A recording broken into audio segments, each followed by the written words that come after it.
Hello, and welcome to Nighttime Biographies.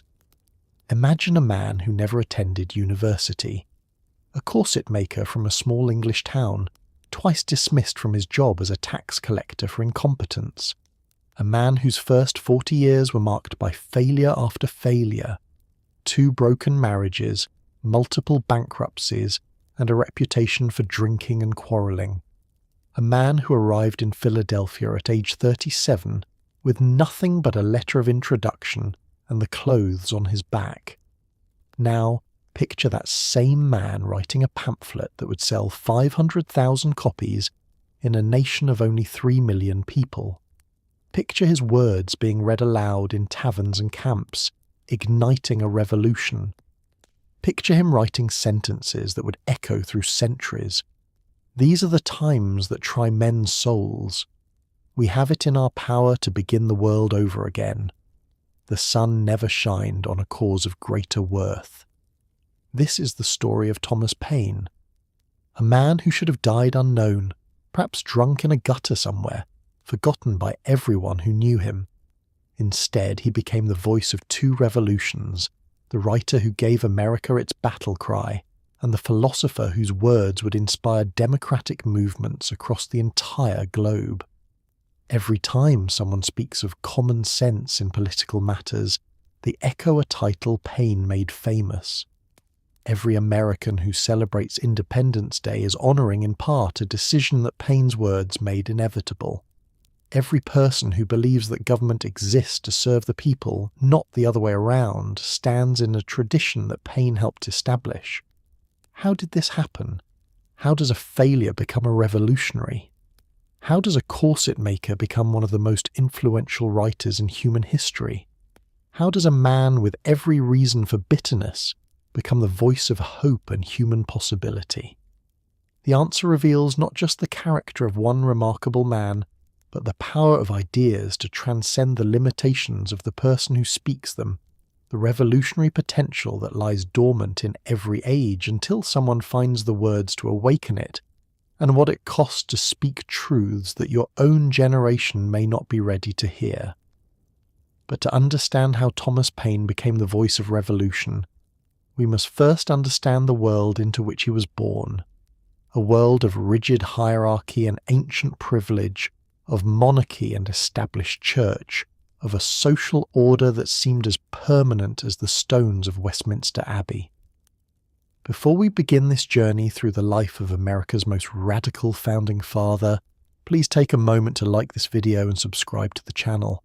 I'm always curious where in the world you're watching from tonight, so leave a comment and let me know. And now, settle in.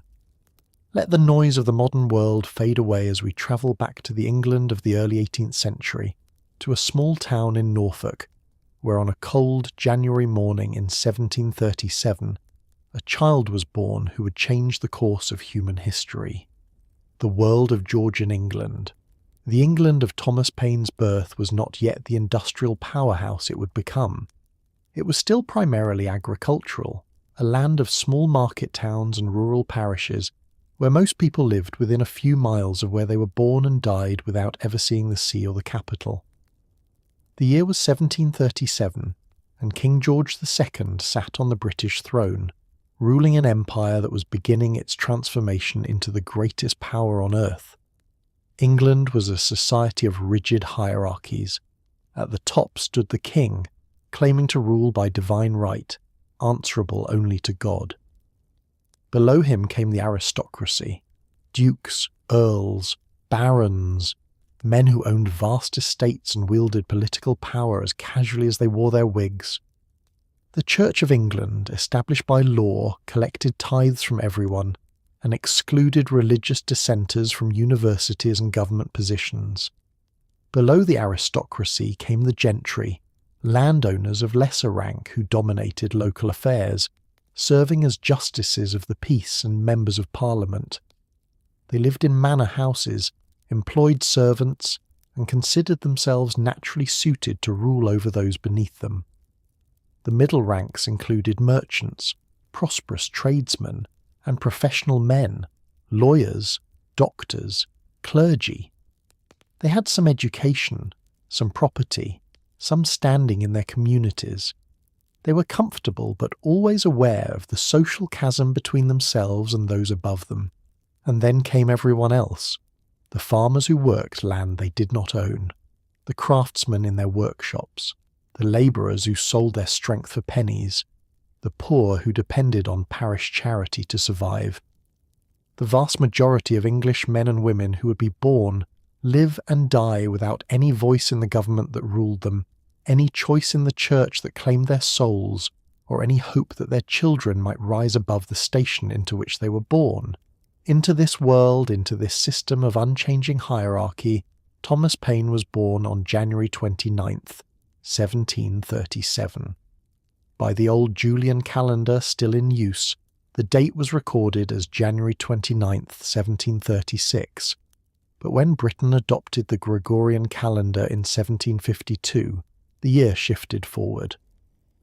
The place of his birth was Thetford, a market town in Norfolk, about 80 miles northeast of London. Thetford was typical of English market towns. It had perhaps 2,000 residents, a weekly market where farmers sold their produce, a few churches, and rows of timber-framed houses along narrow streets that had been laid out in medieval times. The town had once been important, a seat of bishops, a crossing point over the Little Ouse River, but by 1737 it had settled into provincial obscurity.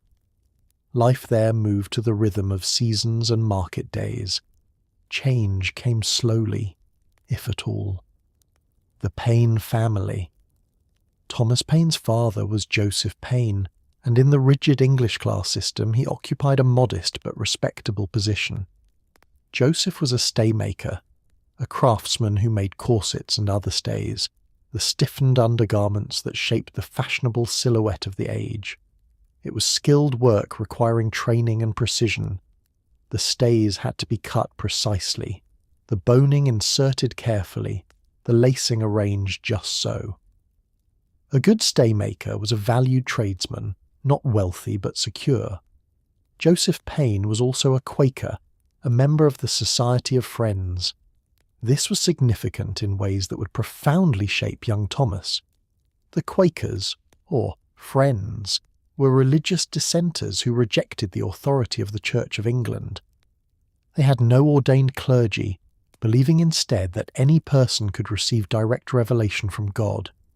They refused to take oaths, to pay tithes to the established church, or to show the elaborate deference that English society demanded towards social superiors. A Quaker would not remove his hat in the presence of a lord.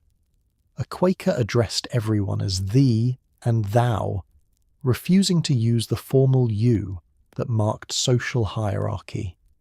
These beliefs came at a cost. Quakers were excluded from universities, barred from many professions and subjected to periodic persecution. But they possessed something valuable, a community of mutual support and a conviction that all people stood equal before God, regardless of their earthly rank. Joseph Paine was a quiet man, steady in his craft and in his faith. He attended Quaker meetings regularly. He lived simply, as friends were taught to do. He raised his son in the Quaker tradition, teaching him that truth was more important than custom, that conscience mattered more than law, and that all human beings possessed equal dignity. Thomas Paine's mother was Frances Cock, and she was everything her husband was not. Frances was Anglican, a member of the established church that the Quakers rejected.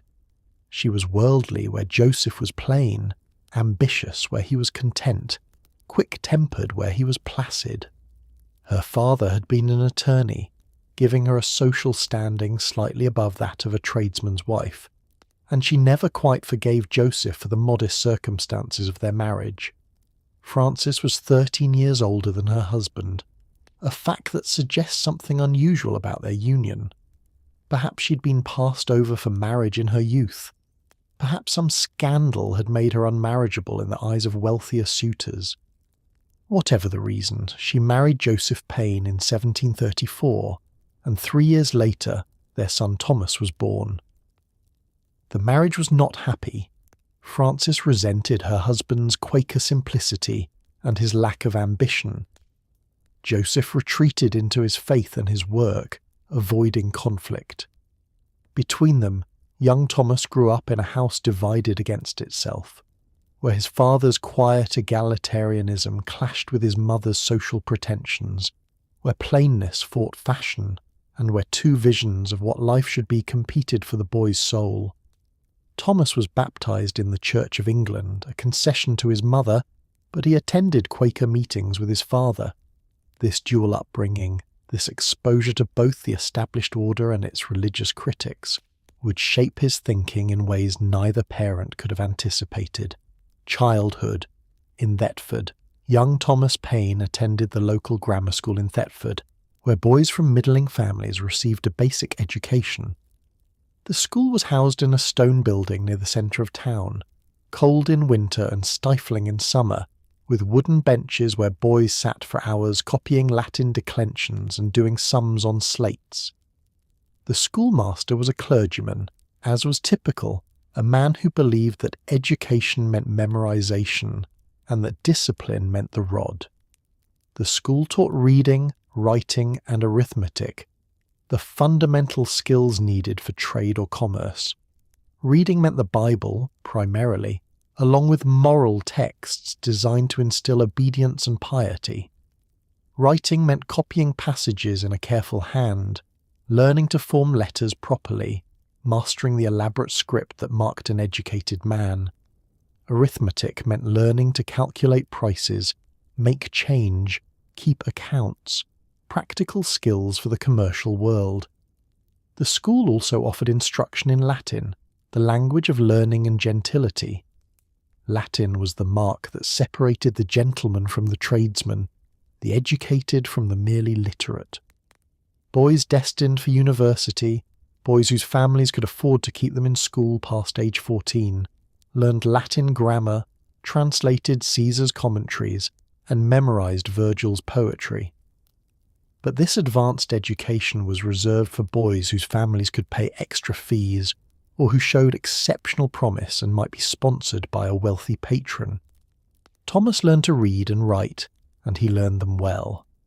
By age 7 or 8, he was reading everything he could find.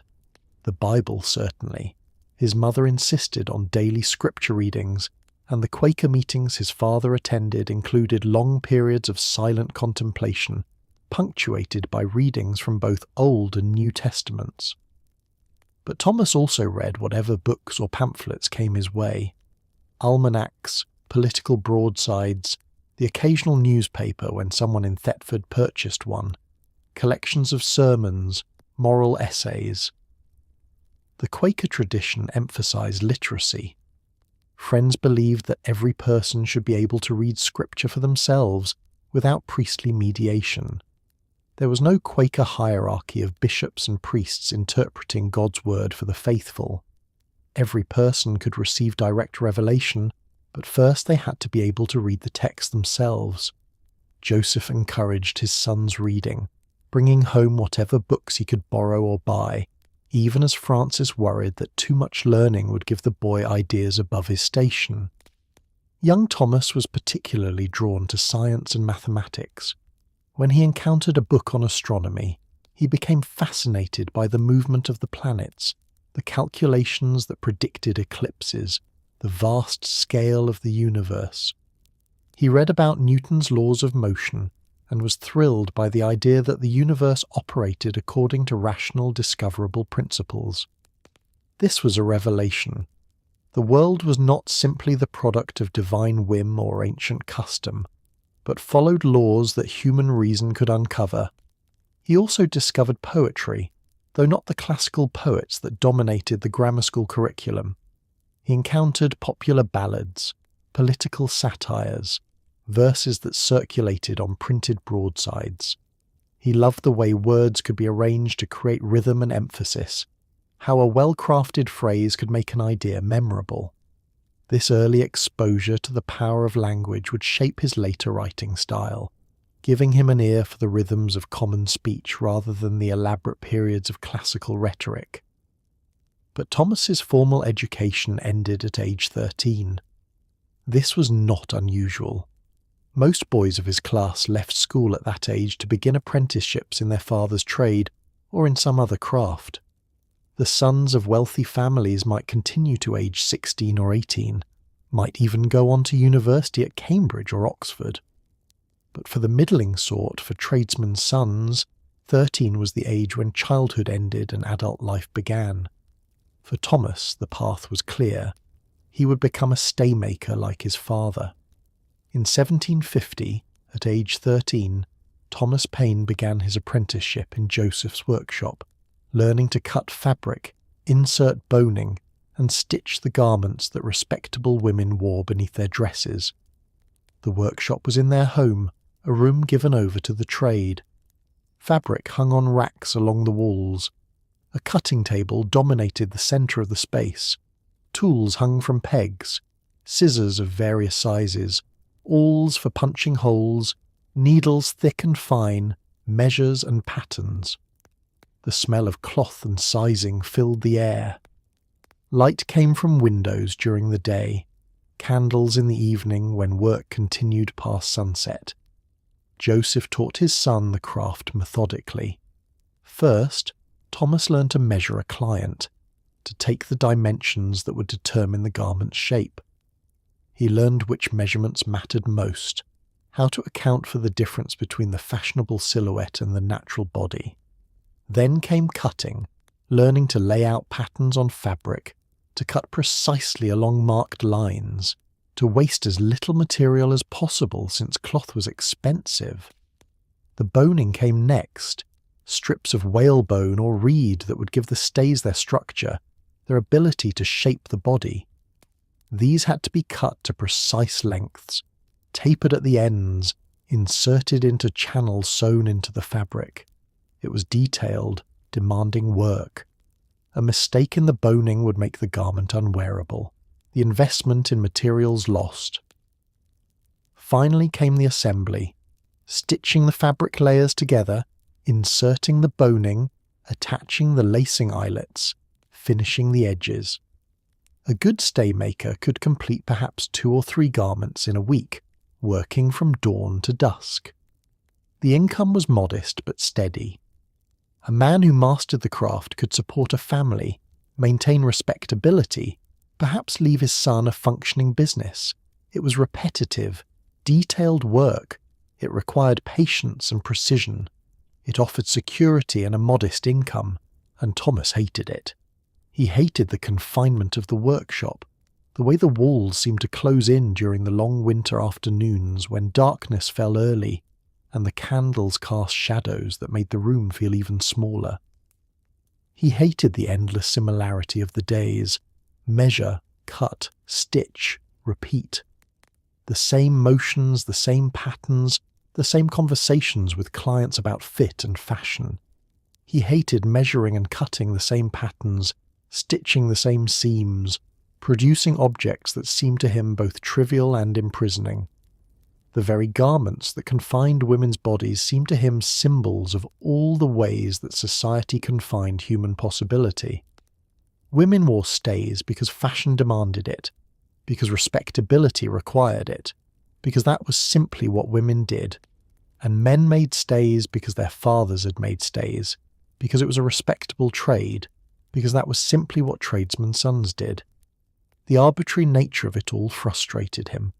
Why did fashion demand that women's bodies be shaped into unnatural forms? Why did social custom dictate that a staymaker's son must become a staymaker, regardless of his talents or interests? Why did the accident of birth determine one's entire life? These were dangerous thoughts.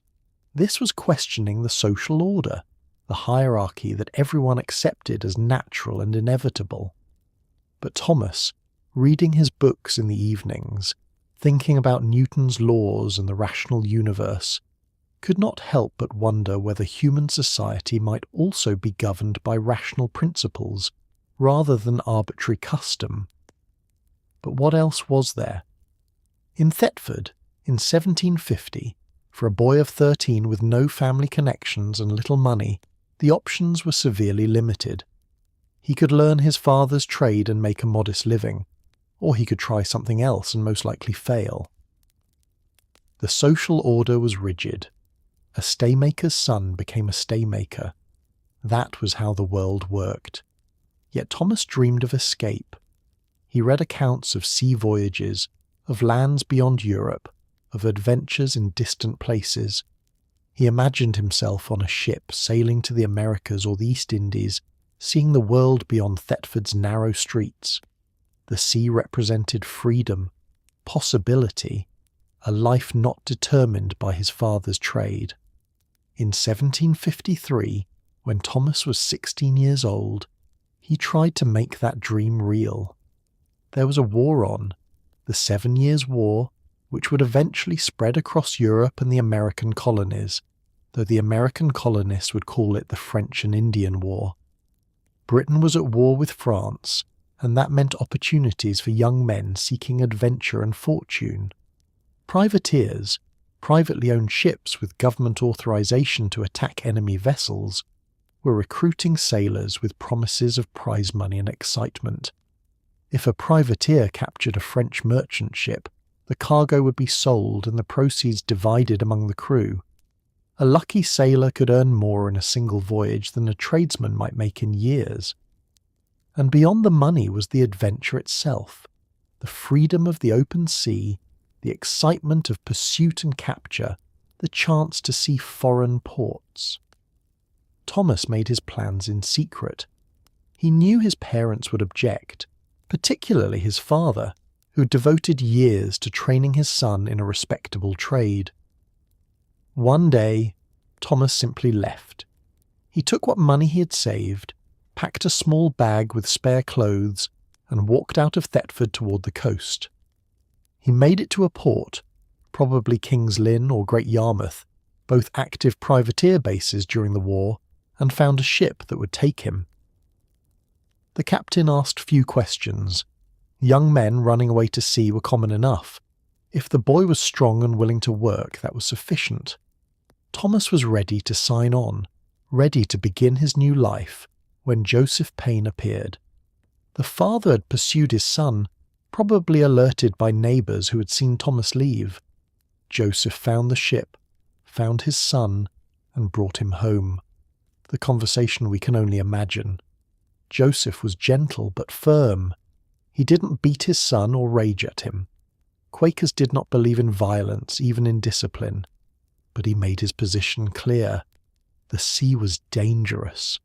Young men died of fever, of scurvy, of drowning, of enemy fire. Privateering was little better than piracy. The brief thrill of adventure was not worth the near certainty of an early death. More importantly, Thomas had a respectable trade waiting for him. He had a skill that would support him for life. He had a position in society, modest but secure. He should be grateful for that security. How many young men had nothing, no trade, no prospects? Joseph was offering his son something valuable, a future. Thomas should not throw it away for romantic fantasies about the sea. Thomas returned to Thetford, to the workshop, to the stays and the corsets. He was 17 years old, and he felt his life closing in around him like the garments he made for other people's bodies. The attempt to escape had failed. The world had pulled him back into the narrow channel it had prepared for him. He would be a staymaker. That was his fate. He returned to the patterns and the stitching, to the life his father had designed for him. But something had changed. He had glimpsed possibility, however briefly, and the workshop walls seemed even more confining than before. The London years. In 1757, at age 20, Thomas Paine left Thetford for London. His father had given him what training he could, teaching him the full repertoire of the staymaker's craft.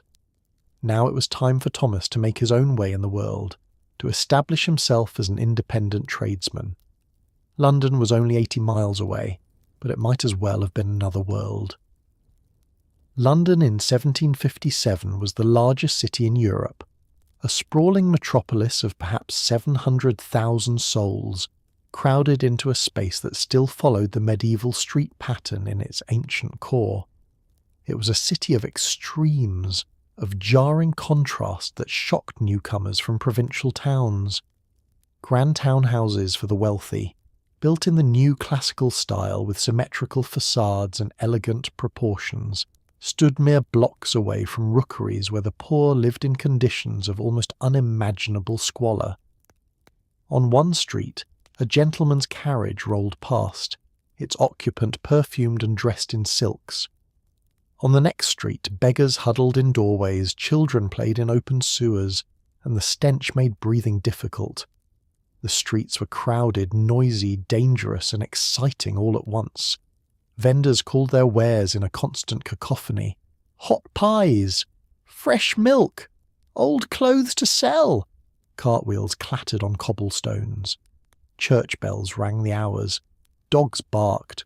Horses whinnied. The whole city vibrated with a constant hum of commerce and conversation that never entirely ceased, even in the dead of night. For a young man from a provincial market town where everyone knew everyone, and change came slowly if at all, London was overwhelming. The sheer scale of it, the anonymity, the sense that anything might happen. It was both terrifying and liberating. In Thetford, Thomas Paine had been Joseph Paine's son, the staymaker's boy, his identity fixed by family and trade. In London, he could be anyone, or no one. Thomas found work as a journeyman staymaker, moving from workshop to workshop as was typical for young tradesmen seeking to refine their skills and build their reputations. A journeyman was no longer an apprentice, learning the trade, but not yet a master with his own shop and clientele. Journeymen worked for wages, hired by master craftsmen who needed extra hands to meet demand. The work was the same as it had been in Thetford, measuring, cutting, stitching, but the pace was faster, the expectations higher, and the competition fierce. London workshops competed for wealthy clients whose patronage could make a tradesman's fortune. A staymaker who could count duchesses and wealthy merchants' wives among his clients could charge premium prices and live comfortably. But most staymakers worked for more modest customers, wives of tradesmen and shopkeepers, women who wanted respectable stays but could not afford elaborate designs or expensive materials. Thomas earned enough to pay for lodging and food, but little more. He lived in cheap rooms in the warren of streets around Covent Garden, an area that combined commerce, entertainment, and vice in equal measure. By day, Covent Garden was a vegetable market where farmers from the countryside sold their produce. By night, it became a gathering place for prostitutes, gamblers, and the crowd seeking entertainment at the nearby theatres. Paine's lodgings were typical for a young journeyman, a single room in a boarding house, shared perhaps with one or two other men, furnished with a bed, a chair, maybe a small table. No heat except what came from a fireplace shared with other tenants. No privacy to speak of. The room was a place to sleep, nothing more. Life happened in the workshops where he worked and the public spaces where he spent his free time. And in his free time, Thomas Paine discovered London's coffeehouses, and they changed everything. The coffeehouse culture of 18th century London was unique in European history. These establishments were more than simply places to buy coffee, though the exotic beverage itself was part of their appeal. They were informal debating societies, reading rooms, and gathering places for men who wanted to discuss ideas rather than simply drink. For a penny, a man could buy a cup of coffee and spend hours sitting in a warm room, reading newspapers and pamphlets that the proprietor provided, listening to conversations about politics, philosophy, science, and current events. The coffeehouses were called penny universities because they offered an education to anyone who could afford the price of admission. No one cared about your family background or your formal education. The only requirement was the ability to pay a penny and the willingness to engage in conversation. Arguments were judged on their merits, not on the social standing of the person making them. A duke and a clerk might sit at the same table, debating the news from America or the latest scientific discovery, and the duke's title gave him no advantage if his logic was weak.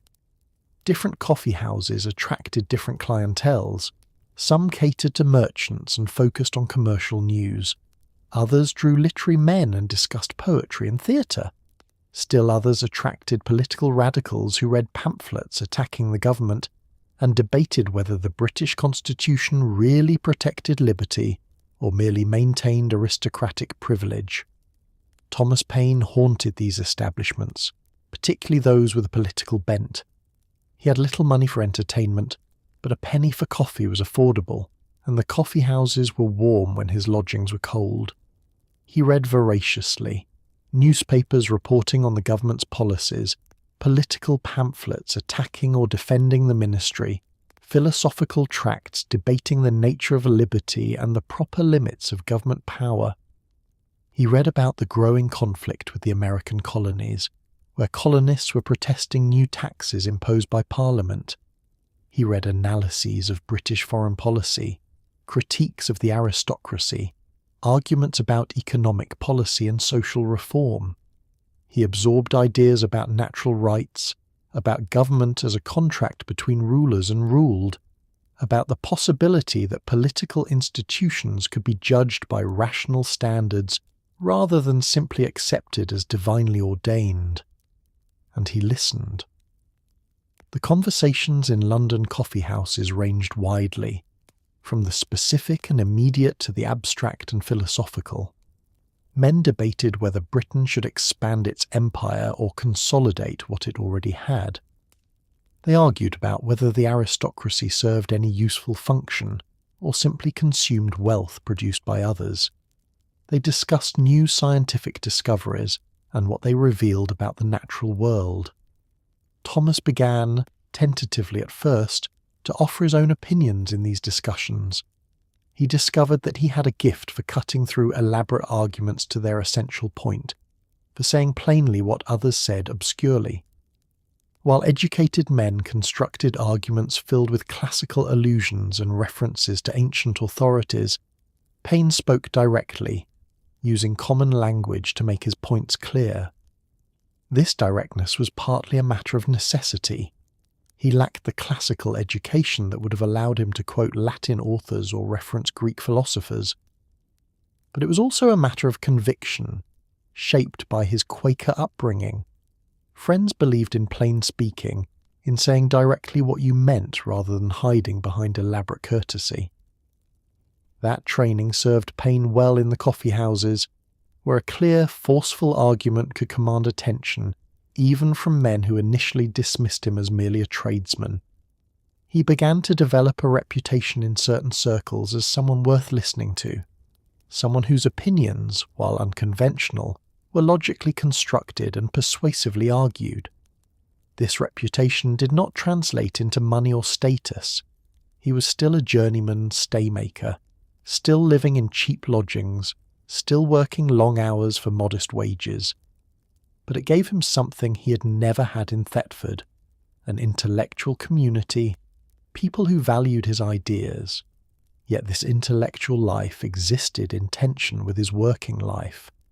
Paine was discovering that he was not suited to working for other people, particularly when those people exercised authority he considered arbitrary. He argued with employers about techniques, about materials, about how work should be organized. He objected to practices he considered unfair or inefficient. He had opinions about how things should be done, and he was not shy about expressing them. This did not endear him to master craftsmen who expected journeymen to work quietly, follow instructions, and accept that the master's experience justified his authority. Time and again, Paine would find himself dismissed from a position, not because his work was poor — by all accounts he was a skilled staymaker — but because he could not keep his opinions to himself. The London years were formative but frustrating. Paine was educating himself, developing the ideas and the rhetorical skills that would later make him famous. but he was also failing repeatedly at the practical business of making a living. His inability to accept authority, his compulsion to argue when he thought something was wrong, his conviction that rational argument should prevail over mere custom, these qualities would eventually make him a powerful revolutionary writer. But in the London of the 1750s, they made him unemployable. In 1759, after 2 years in London, Thomas Paine returned to Thetford. He had been in the capital and had little to show for it beyond a broader education and a growing conviction that the social order he had been born into was fundamentally unjust. The grand houses and grinding poverty, the idle aristocrats and labouring poor, the arbitrary power of masters over servants and employers over workers, all of it seemed to him a vast system of injustice that people accepted simply because it had always existed. But what could a failed journeyman staymaker do about the injustice of the world? Nothing, it seemed. So Thomas returned home, set up his own staymaking business in Thetford, and tried once more to make a success of his father's trade. Perhaps, he thought, the problem had been working for others. Perhaps with his own shop he could find some satisfaction in the trade. And in 1759 he married. Her name was Mary Lambert. She was the daughter of a tradesman, respectable, suitable. We know almost nothing else about her, not what she looked like, not what she thought about her husband's strange intellectual interests, not even where she met Thomas. Paine rarely spoke of this first marriage in later years, and few documents survive to illuminate it. What we know is this. Mary Lambert became pregnant shortly after the wedding, as was common and expected. Children were the purpose of marriage after all, the way a family continued, the means by which a tradesman's business passed to the next generation. For Thomas and Mary, the pregnancy must have seemed like a hopeful sign, evidence that their life together was following the normal, expected pattern. But in the spring of 1760, everything went wrong. Mary went into labour. In the 18th century, childbirth was the most dangerous thing a woman could do. Without modern medicine, without sterile conditions, without the ability to perform caesarean sections safely, perhaps 1 in 50 women died in childbirth. Those odds meant that every woman knew someone who had died giving birth, a sister, a cousin, a friend. Childbirth was simply the risk that came with being a woman. Something went wrong during Mary's labour. We do not know what. The records, if any existed, have not survived. Perhaps the baby was positioned wrongly. Perhaps there was excessive bleeding. Perhaps infection set in.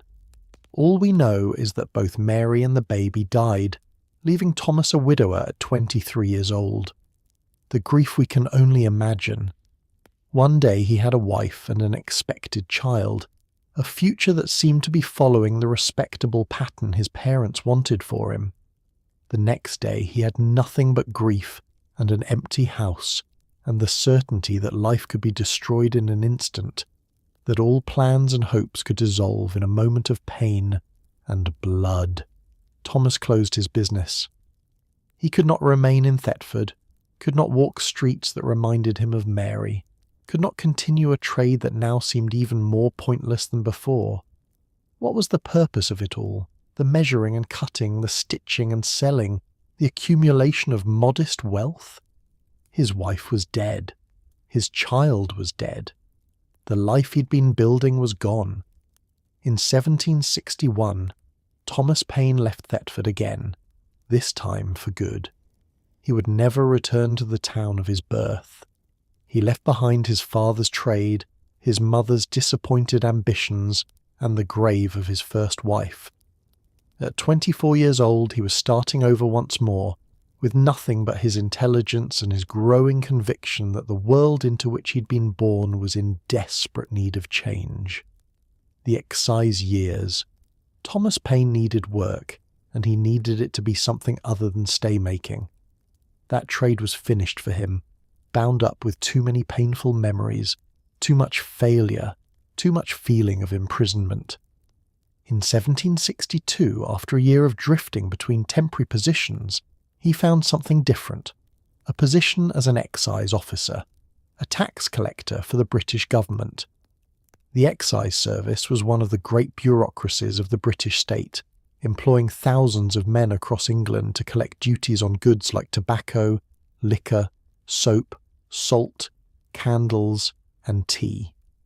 These were indirect taxes, levied not on income or property but on consumption, and they generated a substantial portion of the government's revenue.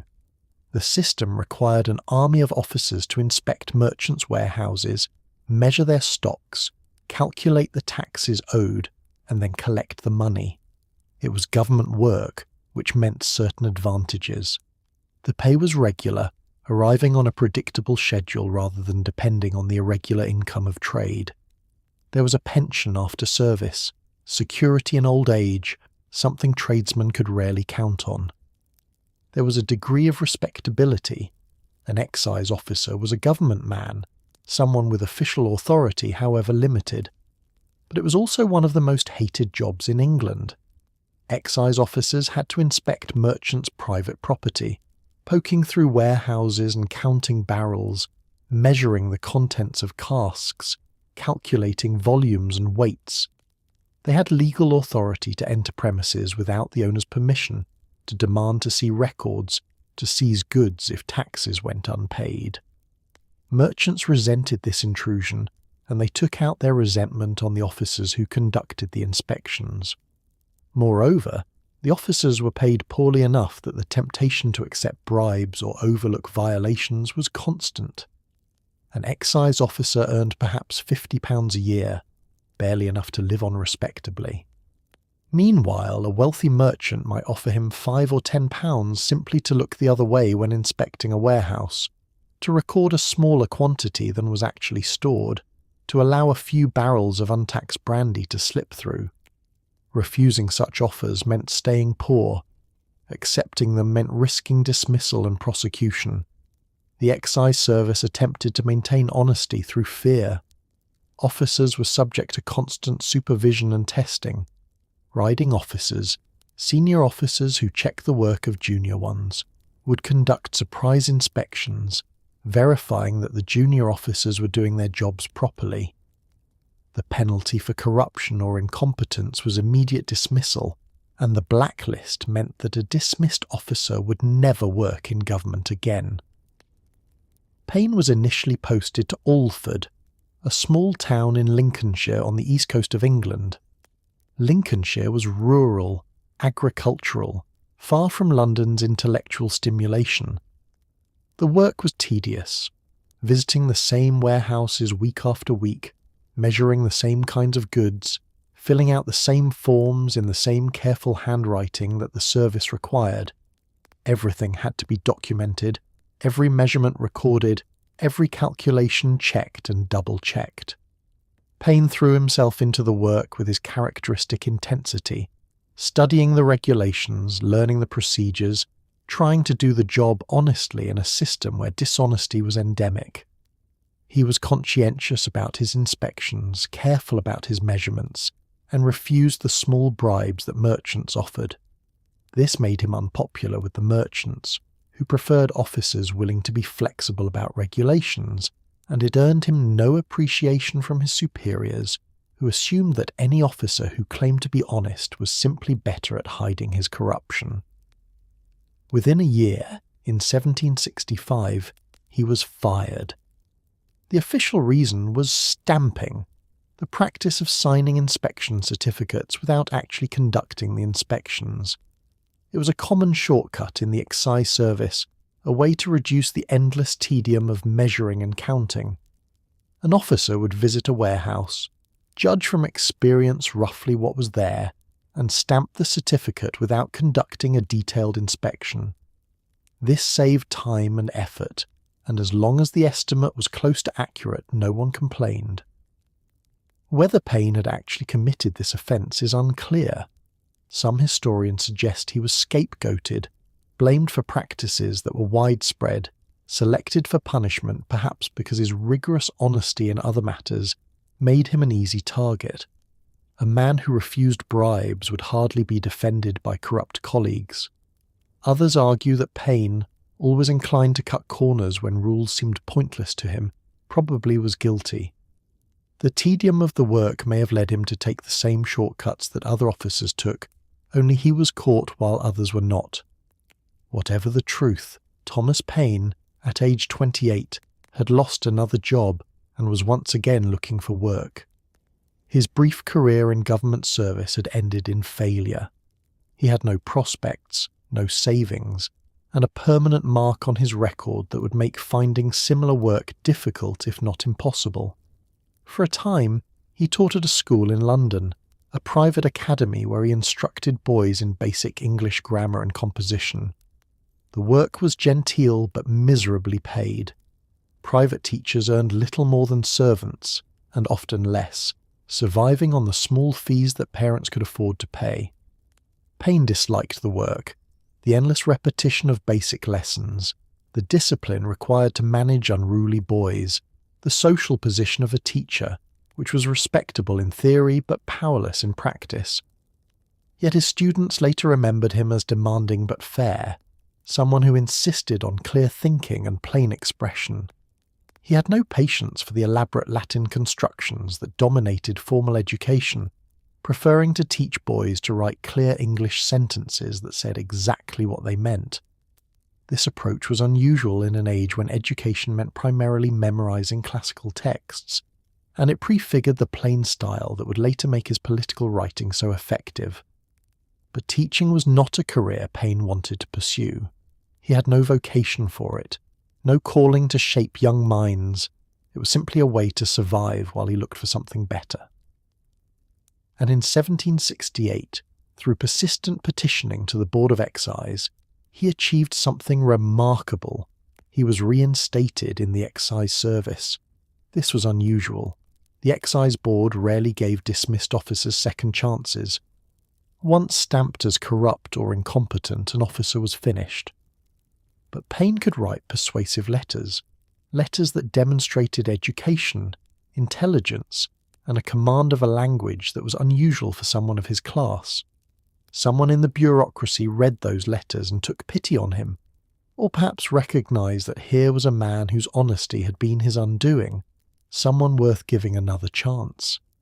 In late 1768, Thomas Paine was posted to Lewes, a market town in Sussex, about 50 miles south of London on the road to the coast. Lewes would be Paine's home for the next 6 years, and they would be the most important years of his life before America. Here, his political ideas would crystallize.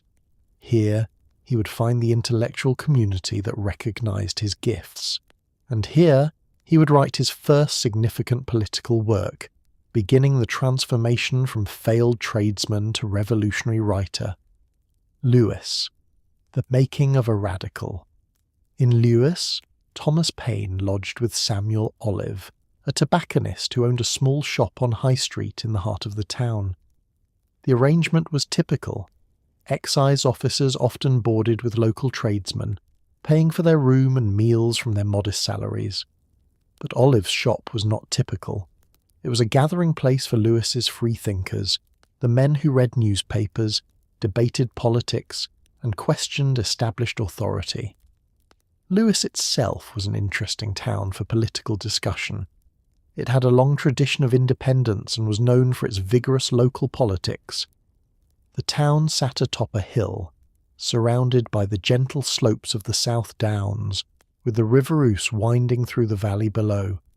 It had perhaps 3,000 inhabitants, large enough to support several churches, multiple inns and taverns, and a vigorous market, but small enough that everyone knew everyone's business.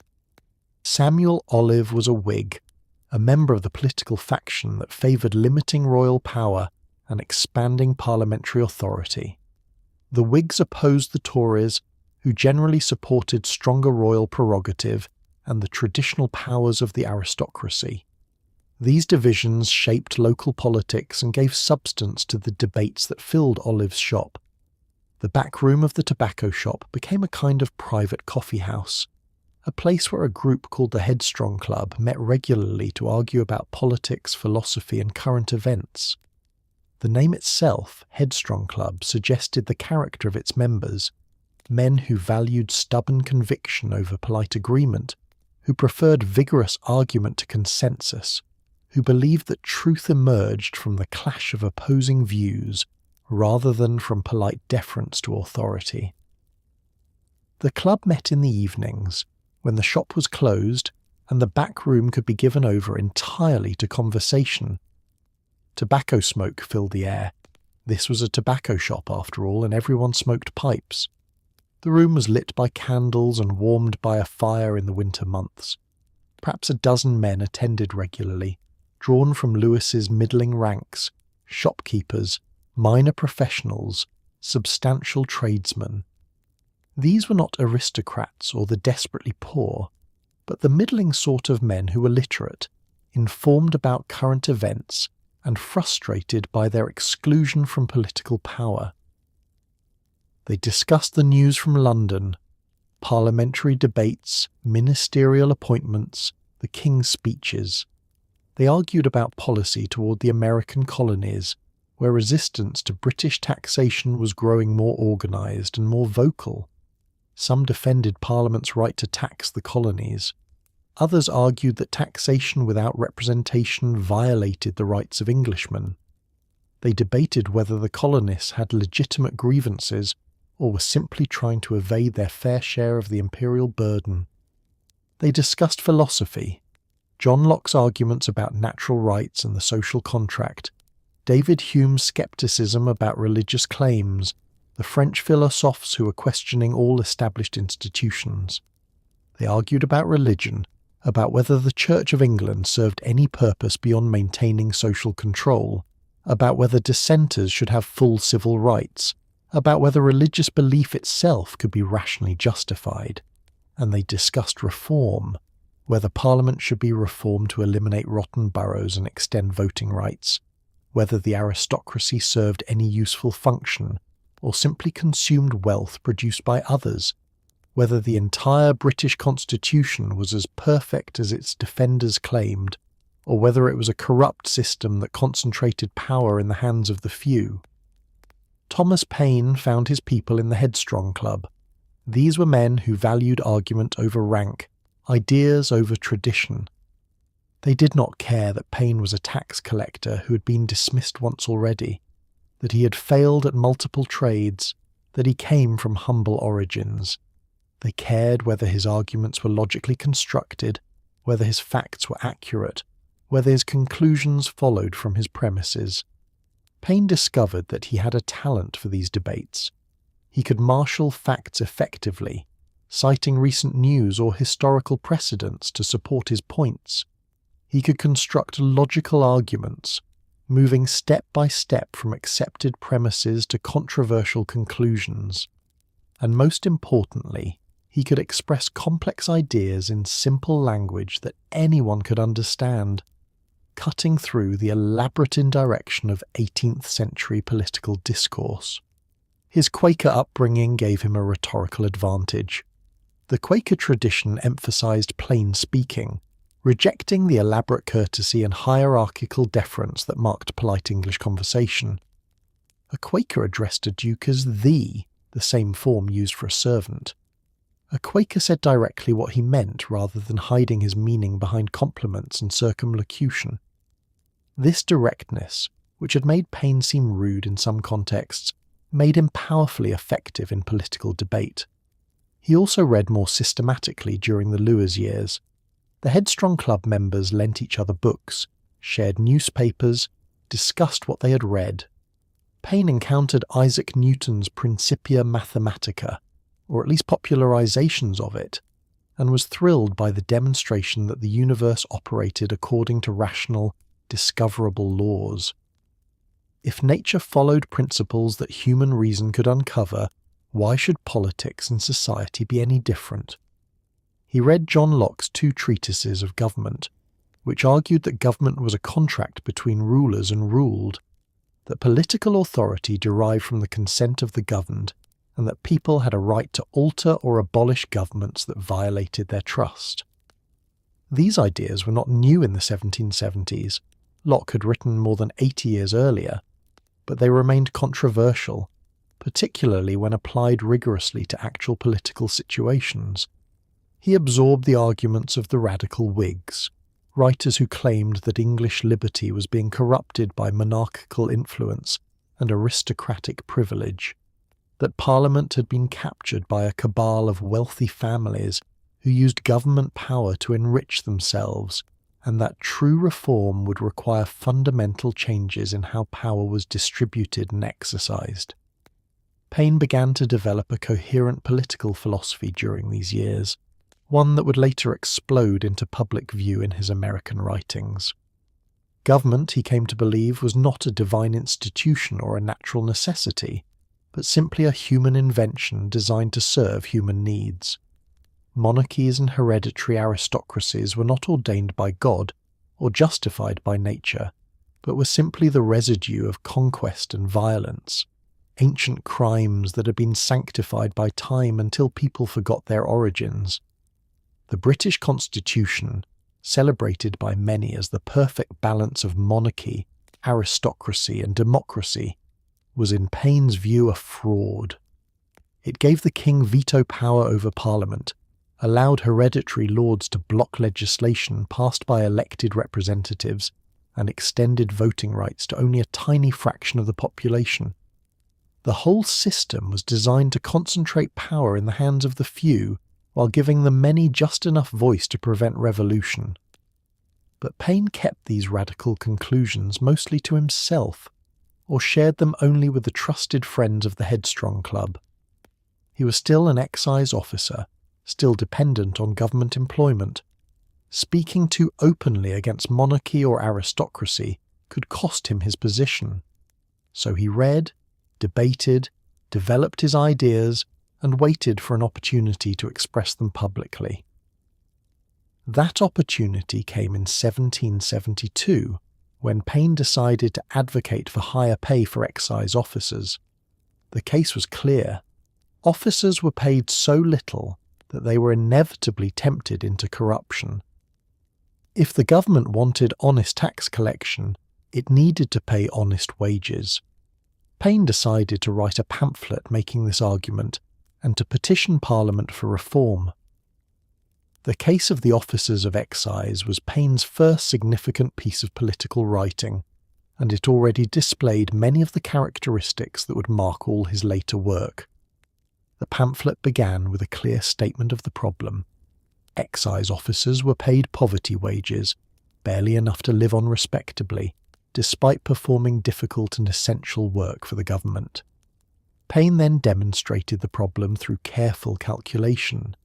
He listed all the expenses an officer faced: lodging, food, clothing, maintaining a horse for his rounds, paying for supplies and equipment. He calculated that these necessary expenses consumed nearly the entire salary, leaving nothing for savings or emergency expenses. An officer who fell ill, or whose horse died, or who faced any unexpected cost, would immediately fall into debt. The consequences were predictable.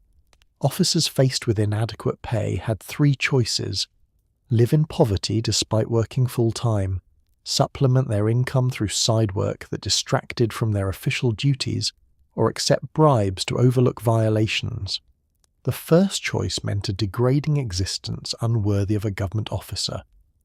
The second meant neglecting their duties. The third meant corruption. The system, in other words, created the very corruption it claimed to punish. The solution was equally clear: raise officers' salaries to a level that would allow them to live respectably without resorting to corruption. Paine calculated exactly how much was needed and showed that the cost to the government would be modest compared to the revenue that honest, diligent tax collection would generate. It was a matter of simple economic rationality. Pay officers adequately and they will collect taxes honestly, increasing revenue more than enough to pay for the higher salaries. The pamphlet was brilliant advocacy. It made a clear moral and economic case for reform, using specific calculations and logical argument rather than appeals to sympathy or ancient precedent. The writing was clear and direct, accessible to any educated reader. And it showed that Paine could do more than argue in a coffee house. He could make a written case that would stand up to scrutiny. Paine printed 4,000 copies at his own expense, a significant investment that showed his commitment to the cause. And he did something even more ambitious. He travelled to London to present the petition to Parliament personally. He spent the winter of 1772 to 1773 in the capital, lobbying members of Parliament, meeting with excise officers from across the country, organising support for the petition. This was Paine's first experience of political organising, and it taught him valuable lessons about how power actually worked. He discovered that rational arguments and clear logic mattered far less than political connections and economic interests. Members of Parliament listened politely to his case and then ignored it entirely. They had no incentive to raise taxes to pay excise officers more, and the officers themselves had no political power to force the issue.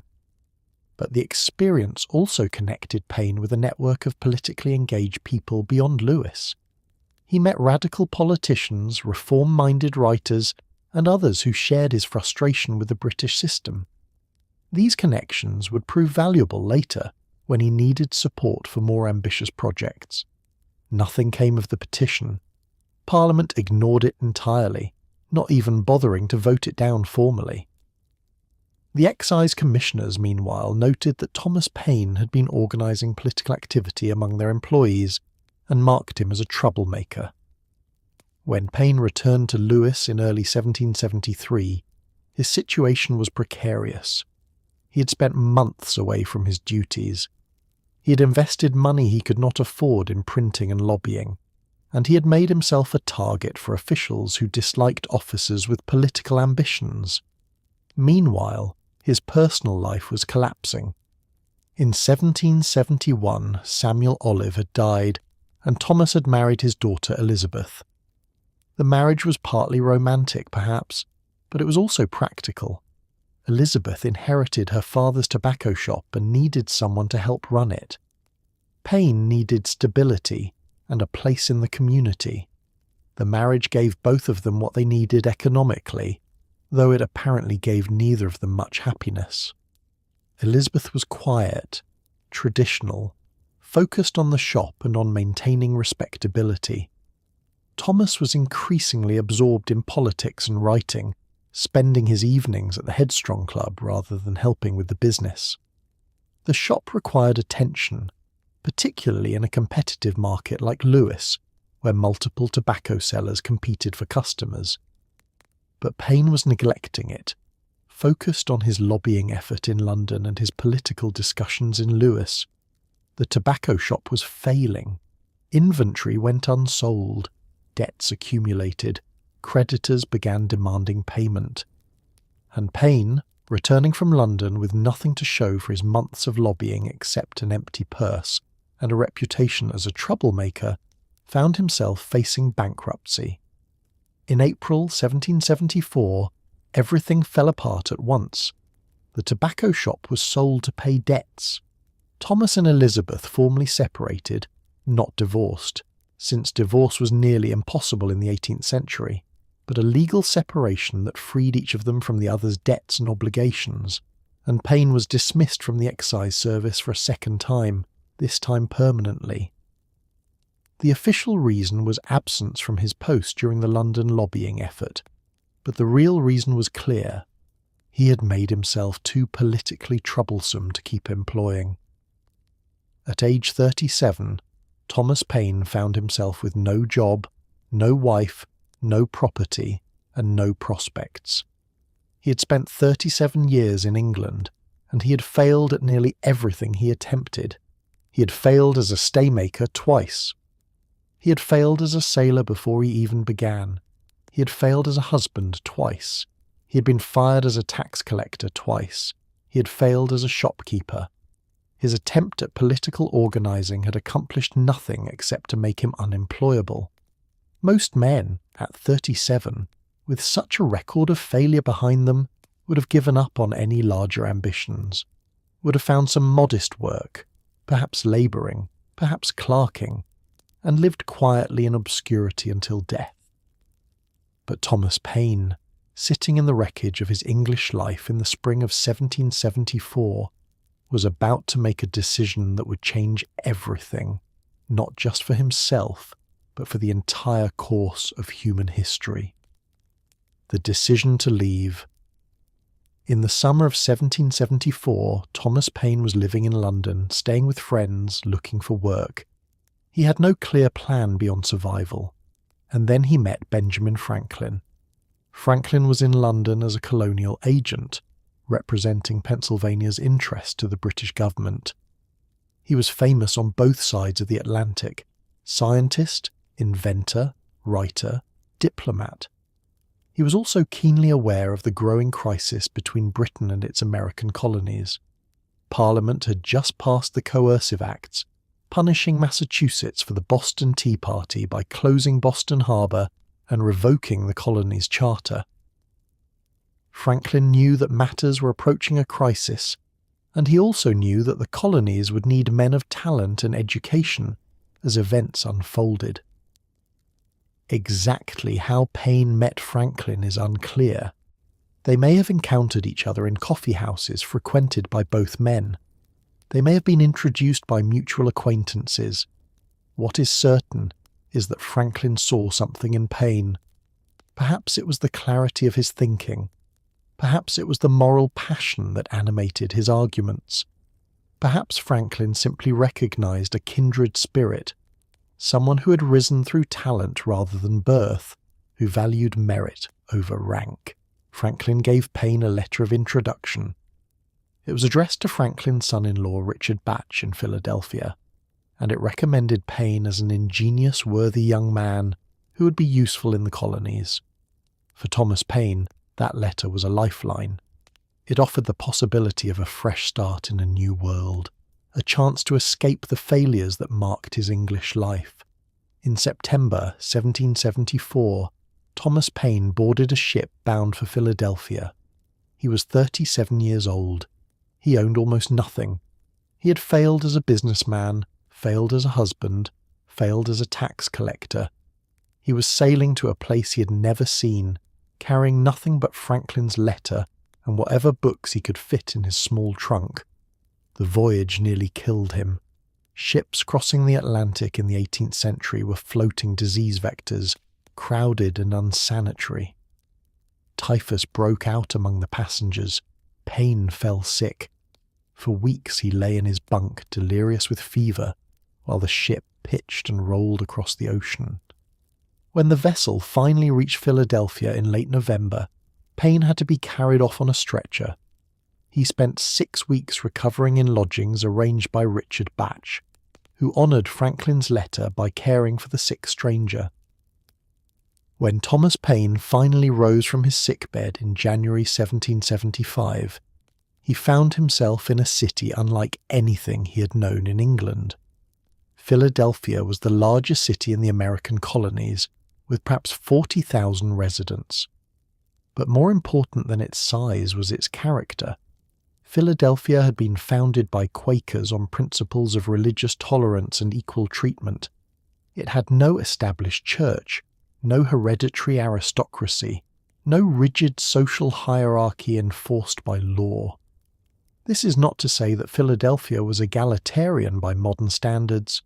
There were still rigid distinctions between rich and poor, master and servant, free and enslaved. Slavery existed in Pennsylvania, though Quaker opposition was beginning to challenge it. But compared to the England Paine had left behind, Philadelphia was astonishingly open. A man's ideas could matter more than his accent. Talent could overcome humble origins. The future seemed unwritten in a way that it never had in Thetford or Lewis. Paine needed work. Through contacts provided by Franklin's introduction, he found a position as editor of the Pennsylvania magazine, a monthly publication covering politics, science, and culture. The pay was modest, but the position gave him a platform and connected him to Philadelphia's intellectual community. And he arrived at exactly the right moment. In April 1775, less than 4 months after Paine landed in Philadelphia, British soldiers and Massachusetts militiamen exchanged fire at Lexington and Concord. War had begun. The revolution begins. The battles at Lexington and Concord on April 19th, 1775, changed everything. British soldiers marching to seize colonial military supplies had been met by armed resistance. Shots were fired. 8 colonists were killed on Lexington Green. The British column marched onto Concord, destroyed some supplies, and then began the long march back to Boston, harassed the entire way by colonial militiamen firing from behind trees and stone walls. By the end of the day, nearly 300 British soldiers were dead or wounded. News of the battles spread through the colonies with remarkable speed. Within days, Philadelphia knew that war had begun. Within weeks, militia companies from across the colonies were marching toward Boston, where British forces were now under siege. But what did it all mean? Were the colonies fighting for their rights as Englishmen within the British Empire? Were they trying to force Parliament to repeal unjust laws? Or was something larger at stake? Most colonists, even most colonial leaders, still thought in terms of reconciliation. They wanted their rights respected, their grievances addressed. They loved their king even if they hated his ministers. The idea of independence, of actually separating from Britain and establishing an independent nation, seemed radical, dangerous, perhaps treasonous. Thomas Paine, listening to these debates in Philadelphia's taverns and coffeehouses, saw the situation differently. He had spent 37 years in England. He knew that the injustices the colonists complained about were not aberrations, but fundamental features of the British system. The problem was not bad ministers or misguided policies. The problem was monarchy itself, hereditary privilege itself, the entire structure of a society that granted political power based on birth rather than merit. Paine began writing. Through the summer and fall of 1775, he published articles in the Pennsylvania Magazine and other newspapers, arguing that the colony should not seek reconciliation, but independence. His arguments were clear and forceful. Monarchy was irrational. Why should anyone believe that political wisdom descended through bloodlines? Hereditary succession was absurd. It gave political power to whoever happened to be born in a particular bed, regardless of their abilities. The British Empire was corrupt, and the colonies would never be free as long as they remained part of it. These were dangerous ideas. Advocating independence could be considered treason, punishable by hanging. But Paine was convinced that someone needed to say plainly what others were thinking privately. Someone needed to make the case for independence in language that ordinary people could understand. In the fall of 1775, Paine began working on a pamphlet. He wrote at night, in his rented room, by candlelight. He wrote draft after draft, refining his arguments, simplifying his language, making sure that every farmer who could read, every shopkeeper, every apprentice, could understand exactly what he was saying. The pamphlet was published on January 10th, 1776. It was 47 pages long. It was titled Common Sense, and it changed American history. Common Sense. Common Sense opened with a challenge that immediately signalled this would not be ordinary political writing. A long habit of not thinking a thing wrong gives it a superficial appearance of being right. Paine was telling his readers that they had been conditioned to accept monarchy and British rule simply because it had always existed, not because it was just or rational. He was asking them to examine their most basic political assumptions with fresh eyes, to question what they had been taught to accept without question. He then proceeded to demolish, piece by piece, every argument for maintaining the connection with Britain. But before attacking the specific political relationship between Britain and America, Paine established the philosophical foundation for his argument by distinguishing between society and government. Society, Paine argued, was natural and beneficial. People formed societies because cooperation made life better. Through voluntary association and mutual aid, people could accomplish together what they could never achieve alone. Society was the result of people's wants and goodness, their needs driving them together, their capacity for cooperation making that association productive. Government, by contrast, was the result of people's wickedness. It was made necessary by vice, not by virtue. In a perfect world, people would regulate their own conduct through moral principles, and no government would be needed. But because some people would cheat, steal, and harm others if not restrained, government was necessary as a check on human failings. Government, even in its best state, is but a necessary evil, in its worst state an intolerable one. This distinction was crucial. If government was merely a necessary evil, then the best government was the one that accomplished its limited purposes with the least power and expense. There was no reason to revere government, to treat it as sacred, or to assume that ancient institutions were superior to new ones simply because of their age. Government should be judged by a single criterion. Did it protect people's rights and security? If yes, it was acceptable. If no, it should be changed. Having established this framework, Paine turned to monarchy itself, and here his attack was devastating. Monarchy, he argued, was absurd on its face. The practice of hereditary succession, passing political power from parent to child based solely on bloodline, had no rational justification whatsoever. Paine traced the institution to its origins in conquest and violence. The first kings, he argued, were nothing but the most successful thugs in their territories, the strongest warriors who could command others through force. Their descendants had transformed brute power into legal authority, dressing up ancient crimes in the language of divine right and traditional privilege.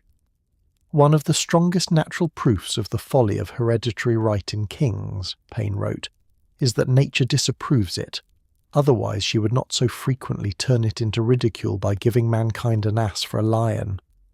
The practice of hereditary succession was even worse than monarchy itself. It meant that political power passed automatically to whoever happened to be born in the royal line, regardless of their abilities, character, or qualifications. This could give a nation a child for a king, or a madman, or a fool. The whole system assumed that political wisdom somehow descended through bloodlines, which was obviously false. Intelligence, judgment, moral character, none of these qualities were hereditary. Why then should political power be?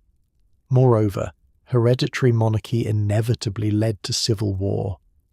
When a king died leaving multiple potential heirs, or when the succession was unclear, the result was often war between rival claimants, with the nation torn apart by a conflict that had nothing to do with governance and everything to do with one family's power struggles. Paine then turned to the British Constitution, celebrated by many colonists as the protector of English liberty, and demonstrated that it was a fraud. The British system claimed to balance three forms of government: monarchy, the king; aristocracy, the House of Lords; and democracy, the House of Commons. This balance was supposed to prevent any one element from becoming tyrannical. But the balance was illusory. The king had veto power over Parliament, meaning that one person could block legislation supported by the entire elected body. The House of Lords, composed entirely of hereditary nobles who had done nothing to earn their positions except be born into the right families, could block legislation passed by the House of Commons. The whole system was designed to limit popular power, not to protect popular rights. Furthermore, the practical operation of the British system showed that the balance had failed. Through patronage, bribery, and the manipulation of rotten boroughs, the king and the aristocracy had corrupted the House of Commons itself. Members of Parliament were supposed to represent the people, but in practice, many of them represented nothing but their own desire for office and profit. Having demolished the theoretical justification for monarchy in the British Constitution, Paine turned to the specific arguments for American reconciliation with Britain. Each argument was examined and refuted in turn. The economic argument that America benefited from British trade policy was false. British mercantilism was designed to benefit Britain, not the colonies. Americans could trade only with Britain and could not manufacture goods that competed with British products. This artificially restricted American commerce and kept prices high for British imports. Independence would allow Americans to trade with the entire world, buying from the cheapest markets and selling to the highest bidders. The result would be greater prosperity, not less. The argument from military protection that Britain defended America from foreign threats was circular. America faced threats primarily because it was part of the British Empire. French and Spanish colonies opposed British colonies, not American colonies as such. An independent America could maintain neutrality in European conflicts and avoid the wars that Britain's imperial ambitions constantly generated. As Paine put it, France and Spain never were, nor perhaps ever will be our enemies as Americans, but as our being the subjects of Great Britain. The sentimental argument that Britain was the mother country and that family feeling should maintain the connection was nonsense on multiple levels. First, Europe, not Britain, was the parent country of America, since immigrants had come from all over Europe to settle in the New World. Second, even if Britain were the mother country, her conduct proved her unworthy of the name. Even brutes do not devour their young, nor savages make war upon their families. The argument from reconciliation, that peace could be achieved by resolving the current dispute, ignored the fundamental problem. Even if Britain offered better terms, even if Parliament repealed every objectionable law, the fundamental structure would remain. The colonies would still be subject to a distant government that did not represent them and could change its policies at any time. Today's concession could be tomorrow's revocation. There was no security in reconciliation, only a temporary pause in the conflict. Moreover, reconciliation was no longer possible after the violence at Lexington and Concord. Blood had been shed. British soldiers had killed American colonists. How could the two sides trust each other after that?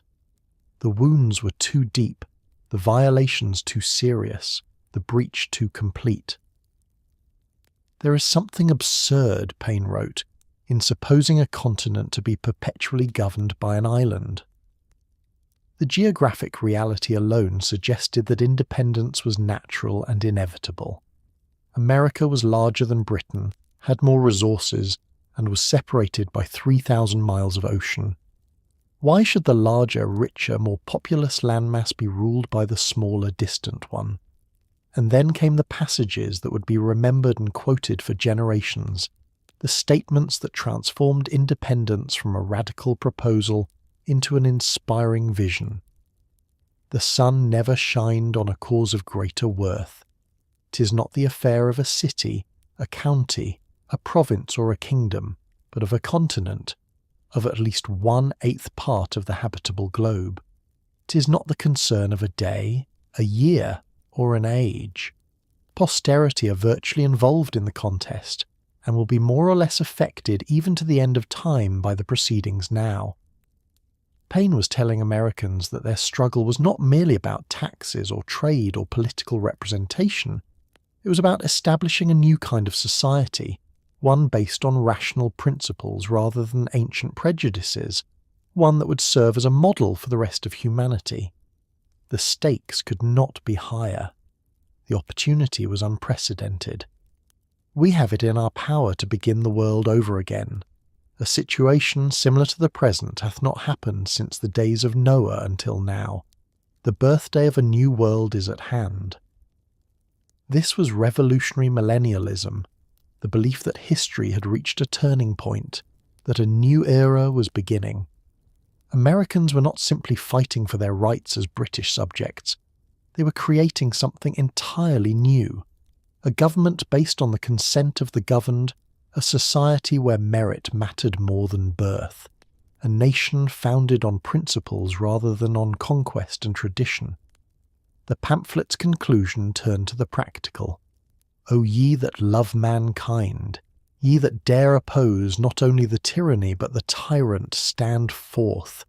Every spot of the old world is overrun with oppression. Freedom hath been hunted round the globe. Asia and Africa have long expelled her. Europe regards her like a stranger, and England hath given her warning to depart. Oh! Receive the fugitive, and prepare in time an asylum for mankind. America was to be freedom's last refuge, the place where liberty could survive and flourish. This was not merely a political argument. It was a moral calling. Americans had a duty, not just to themselves, but to all humanity, to create a free society, to prove that government by the people was possible. Paine concluded with practical proposals. Declare independence immediately, form a continental government, create a written constitution that would guarantee representative government and protect individual rights. He even sketched out what such a government might look like. A Congress with proportional representation from each state, a president elected for a limited term, regular elections to ensure accountability. Common Sense was written in a style unlike anything Americans had read before in political writing. It used no Latin quotations, no references to classical authors, no elaborate theoretical arguments. It spoke directly to ordinary readers in language they used every day. It appealed to their common sense, to their experience, to their moral intuitions. It made the case for independence seem not just possible, but inevitable, not just practical, but righteous. The effect was explosive. The pamphlet sold out immediately and was reprinted in every colony within weeks. Newspaper editors reprinted excerpts. Ministers read passages from their pulpits. It was discussed in taverns, in homes, in military camps. Within 3 months, 120,000 copies were in circulation. By year's end, perhaps 500,000 copies had been sold in a population of only 3 million people. Think about that ratio for a moment. 1 copy for every 6 people, including children and enslaved people who could not read. In modern America, with a population of 330 million, the equivalent would be 55 million copies, more than any book in American history has sold in a single year. Common Sense was not just popular, it was ubiquitous.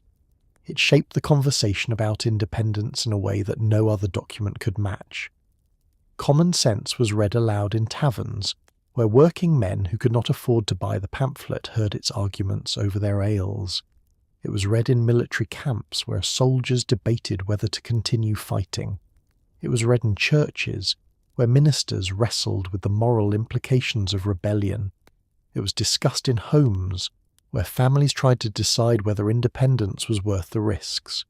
The pamphlet converted thousands of people who had been uncertain about independence into committed revolutionaries. It gave people who already favoured independence the arguments they needed to convince others. It transformed the political discourse, making ideas that had seemed radical in 1775 seem reasonable, even inevitable, by 1776. George Washington, commanding the Continental Army outside Boston, read Common Sense and praised it. He ordered passages read to his troops. John Adams, who had been advocating independence in Congress for months, admitted that Paine's pamphlet had done more to advance the cause than all of Adams' own efforts. Benjamin Franklin, who had given Paine the letter of introduction that brought him to America, watched with satisfaction as his protégé became the voice of revolution. But not everyone celebrated. Loyalists attacked the pamphlet viciously. They wrote responses defending monarchy, British rule, and reconciliation. They attacked Paine personally, questioning his motives, his character, his right to speak on American affairs since he'd been in the country barely a year. But these attacks only proved the pamphlet's power. If Common Sense had been merely another political tract, loyalists could have ignored it. Instead, they had to respond to it, which meant they had to engage with its arguments, which meant acknowledging its influence. Thomas Paine became famous overnight. The former staymaker and failed tax collector, the man who had arrived in Philadelphia on a stretcher barely a year earlier, was suddenly the most influential writer in America. He was celebrated, invited to dinners, consulted by political leaders, and he had accomplished this by doing exactly what he had always done, saying plainly what he believed to be true, regardless of whether it was polite or prudent. But Paine did something else with common sense that was characteristic of both his generosity and his impracticality. He gave away the copyright. The pamphlet could have made him wealthy. At $1 per copy, 500,000 copies represented substantial revenue. But Paine believed the ideas were too important to be limited by profit considerations. He instructed the printer to sell copies as cheaply as possible to ensure the widest distribution, and to use any profits to buy mittens for the Continental Army. This decision established a pattern that would continue throughout Paine's life. He would write works of enormous influence, works that sold hundreds of thousands of copies, and he would remain poor because he kept giving away the rights to his writings. He valued the spread of his ideas more than his own comfort. This made him a powerful advocate for revolution, but a terrible businessman. Thomas Paine would remain poor for the rest of his life, largely because he kept giving away the works that could have enriched him. The crisis. After the triumph of common sense, Paine could have rested on his laurels.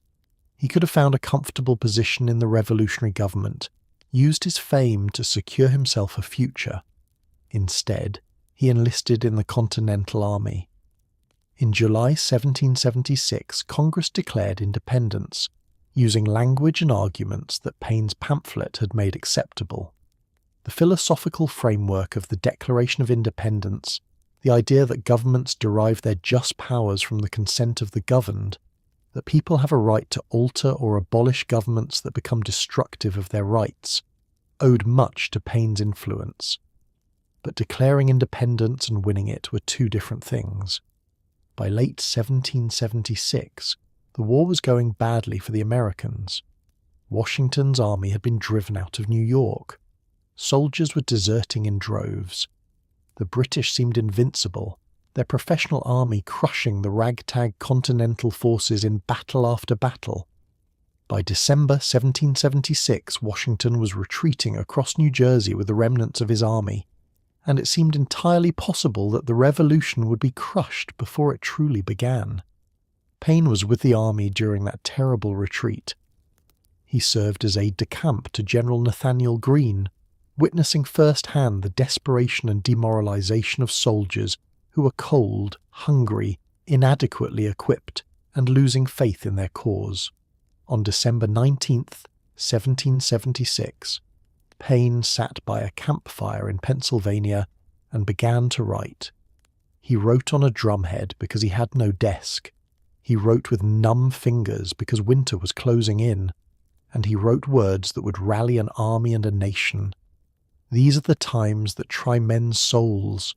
The summer soldier and the sunshine patriot will, in this crisis, shrink from the service of their country, but he that stands by it now deserves the love and thanks of man and woman. Tyranny, like hell, is not easily conquered.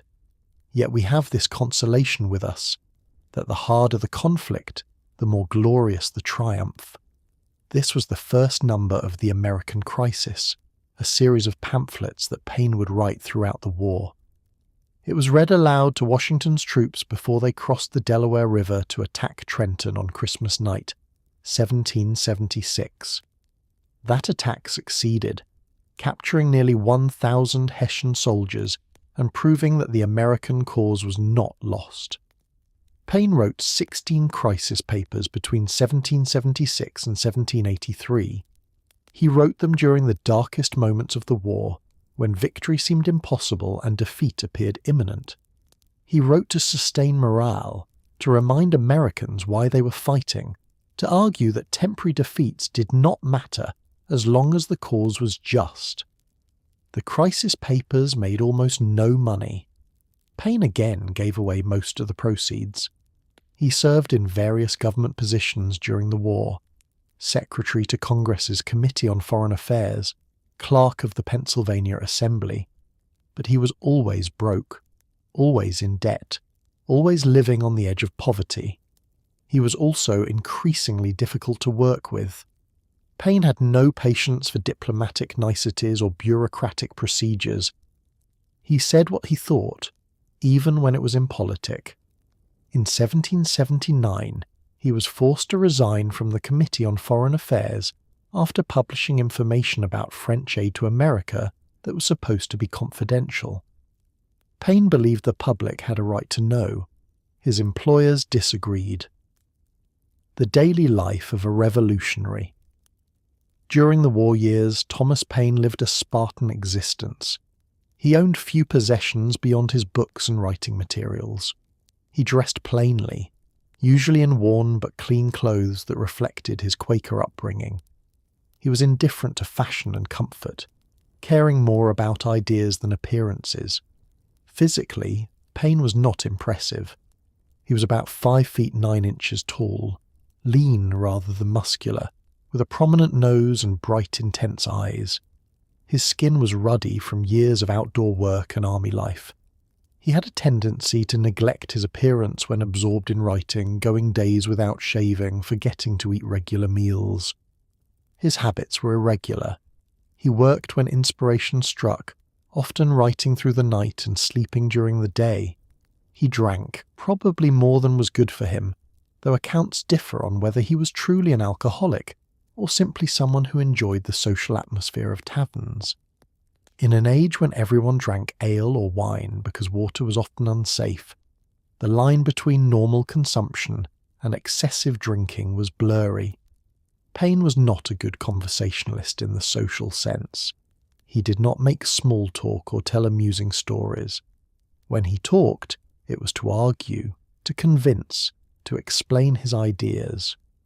People who met him socially often found him awkward, even boring, unless the conversation turned to politics or philosophy, at which point he became animated and forceful.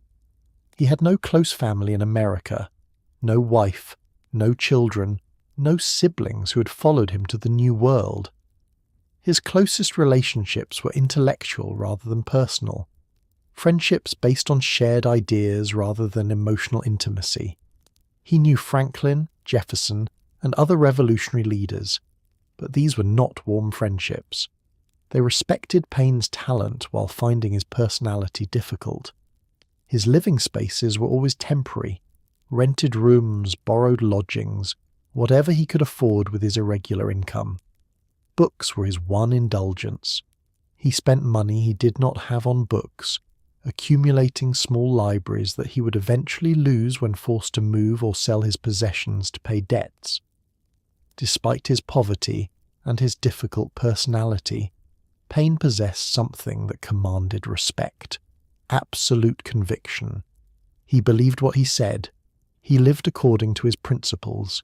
He was willing to sacrifice comfort, security, even safety for ideas he considered true. In an age of compromise and calculation, Paine's integrity was both his greatest strength and his greatest weakness. The post-war years in America, the Treaty of Paris in 1783 ended the Revolutionary War and recognized American independence. Thomas Paine, who had done as much as any writer to make that independence possible, found himself once again nearly destitute. He had given away the profits from his pamphlets. His government positions had ended with the war. He owned no property. He had no profession to fall back on. He was certainly not going to return to making corsets. At age 46, Thomas Paine was a revolutionary writer in an era when revolution had succeeded and was no longer needed. But America did not forget him entirely. Several states granted him modest financial rewards for his services. New York gave him a farm in New Rochelle. Pennsylvania awarded him £500. Congress, after much debate, gave him $3,000. These gifts provided some security but not wealth. Paine spent much of the 1780s in Bordentown, New Jersey, and later in New York, working on projects that interested him. He had always been fascinated by science and engineering. During the war, he had helped design river defences for the Continental Army. Now he turned his attention to bridge design. Paine believed he could design a single-arch iron bridge that would span rivers without requiring piers in the water. He made models, conducted experiments, wrote papers on the principles of arch construction. He was particularly proud of a model bridge he constructed in Philadelphia, demonstrating that iron could support enormous weight if properly designed. In 1787, he travelled to France to promote his bridge design, hoping to find European investors willing to finance its construction. He succeeded in having a bridge built in England based on his designs, though he made little money from it. But the trip to Europe would keep him away from America for 13 years and would draw him into the next great revolution of the age. France and the Revolution. When Thomas Paine arrived in France in 1787, the country was still an absolute monarchy. King Louis XVI ruled with theoretically unlimited power, though in practice his authority was constrained by ancient privileges, competing institutions, and an empty treasury. French society was rigidly divided into three estates: the clergy, the nobility, and everyone else. The privileged orders paid few taxes, while the common people bore the crushing burden of supporting both the government and the idle aristocracy. Paine watched with increasing excitement as political crisis developed. The king, desperate for revenue, was forced to call the Estates General, a medieval representative body that had not met in 175 years. That assembly transformed itself into the National Assembly and began drafting a constitution that would limit royal power. In July 1789, Parisians stormed the Bastille fortress, a symbol of royal tyranny. The French Revolution had begun. For Thomas Paine, this was vindication. He had argued in Common Sense that monarchy was irrational and unjust.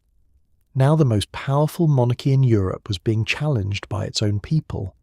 Paine immediately aligned himself with the revolutionaries. He became friends with the Marquis de Lafayette, who had fought in the American Revolution and was now a leader of the moderate faction in France. He met with revolutionary leaders, advised them on constitutional matters, and prepared to write a new book explaining the revolution to English readers. But in England, the revolution was viewed with horror by most people in power. Edmund Burke, a prominent politician and writer who had supported the American Revolution, published Reflections on the Revolution in France in 1790, arguing that the French revolutionaries were dangerous radicals who were destroying a stable society in pursuit of abstract theories. Paine could not let Burke's attack go unanswered. In 1791 to 1792, he published Rights of Man, a two-part response to Burke and a philosophical defense of democratic revolution. Rights of Man was even more radical than Common Sense had been. Where Common Sense had argued that Americans should separate from Britain, Rights of Man argued that all people had a natural right to choose their government, and that monarchy and hereditary aristocracy were inherently unjust institutions that should be abolished everywhere. Paine argued that each generation had the right to establish its own form of government, and that no generation could bind future generations to political institutions they had not chosen. He attacked the entire British system of hereditary privilege.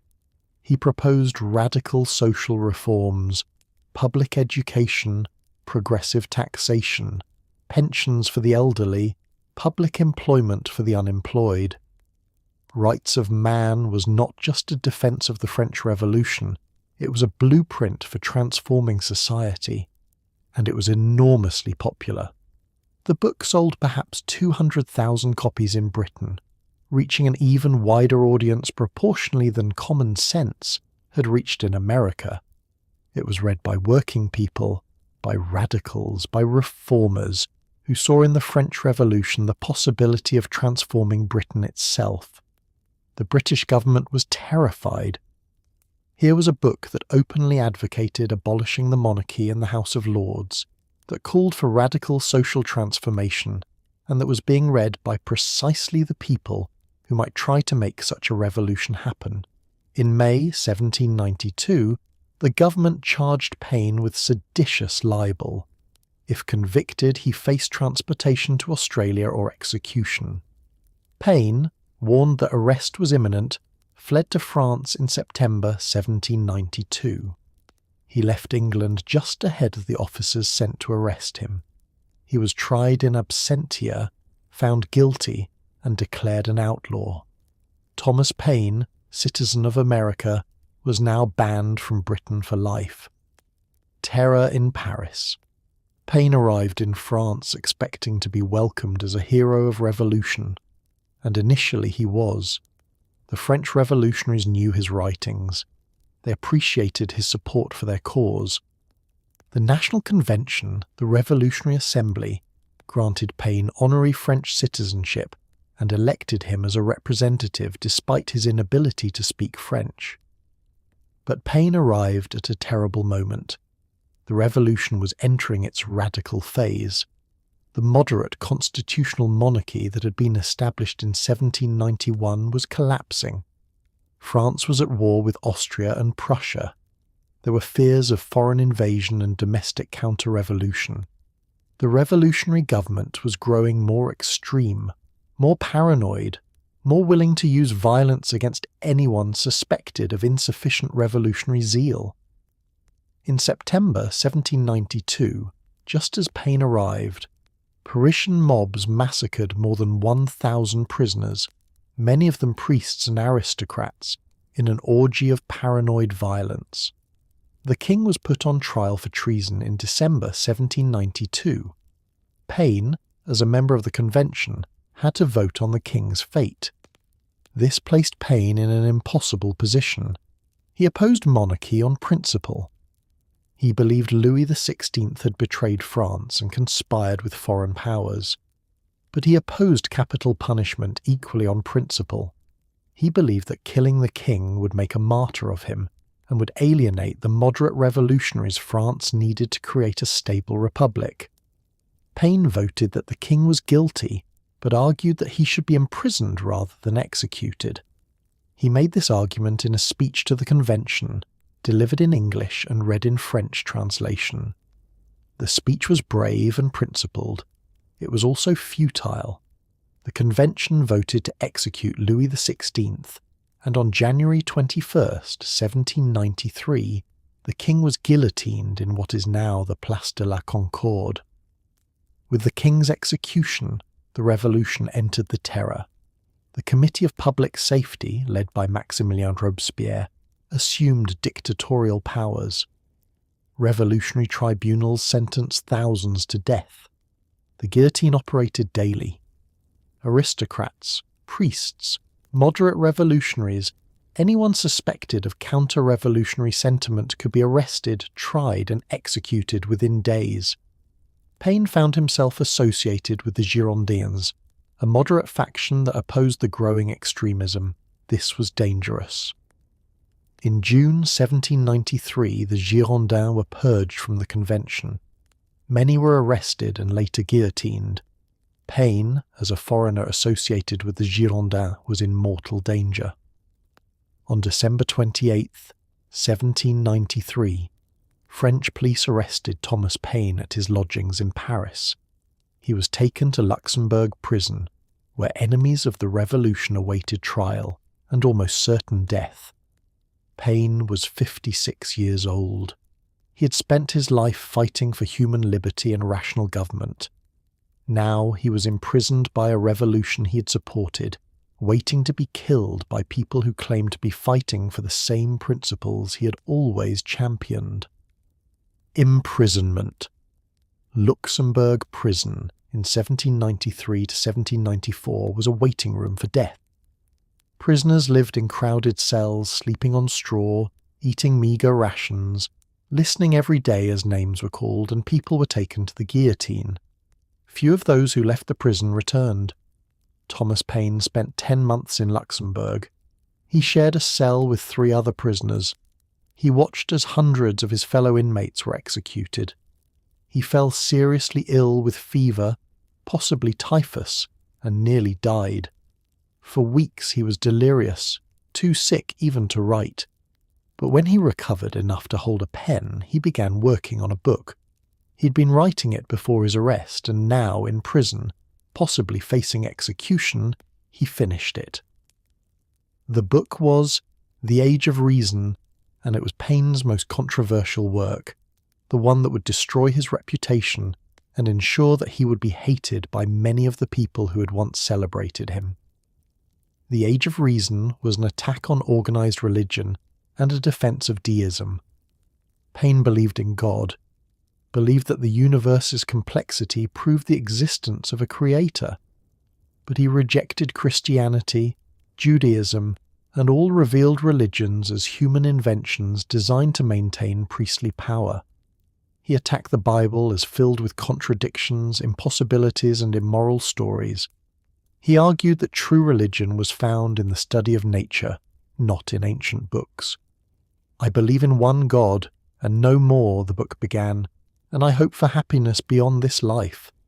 I believe in the equality of man, and I believe that religious duties consist in doing justice, loving mercy, and endeavouring to make our fellow creatures happy."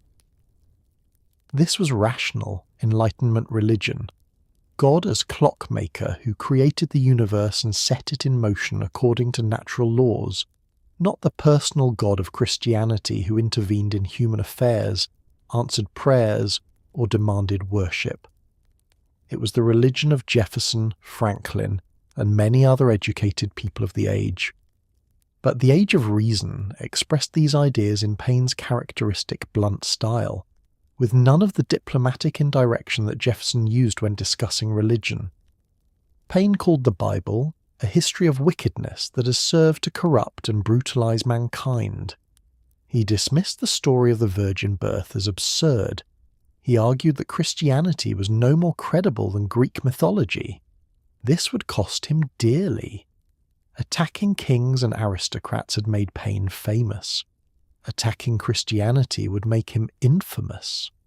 Escape from France.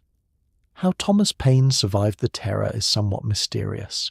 Many people with far less dangerous associations than his were executed. Some historians suggest that Robespierre, who knew Paine's writings and may have admired them, protected him. Others argue that Paine simply got lost in the bureaucratic chaos of the terror, his name on a list that was never quite processed. What saved him in the end was the fall of Robespierre himself. In July 1794, moderate members of the convention turned against the architect of the terror and sent him to the guillotine. The terror ended. Prisoners who had been awaiting execution were gradually released. Paine was freed on November 4, 1794, after 10 months in Luxembourg prison. He was severely weakened by his imprisonment and illness. He would never fully recover his health, but he was alive, and his book was finished. He remained in France for several more years, growing increasingly disillusioned with the revolution he had supported. France was now ruled by the Directory, a corrupt and ineffective government that was republican in name only. Napoleon Bonaparte was rising to power, and Paine could see that he was no champion of liberty, but simply another ambitious man seeking absolute power. In 1802, Thomas Paine returned to America. He had been gone for 15 years. He was 65 years old. He expected to be welcomed back as a founding father, one of the heroes of the Revolution. Instead, he discovered that the age of reason had destroyed his reputation. The final years, the America that Thomas Paine returned to in 1802 was not the one he had left. The revolution was 30 years in the past. A new generation had grown up knowing Paine only through his reputation, and increasingly that reputation was shaped by the age of reason. Paine was denounced from pulpits across the country. Ministers called him an atheist, though he was not. They said he was corrupting American youth, undermining Christian civilization, serving Satan's purposes.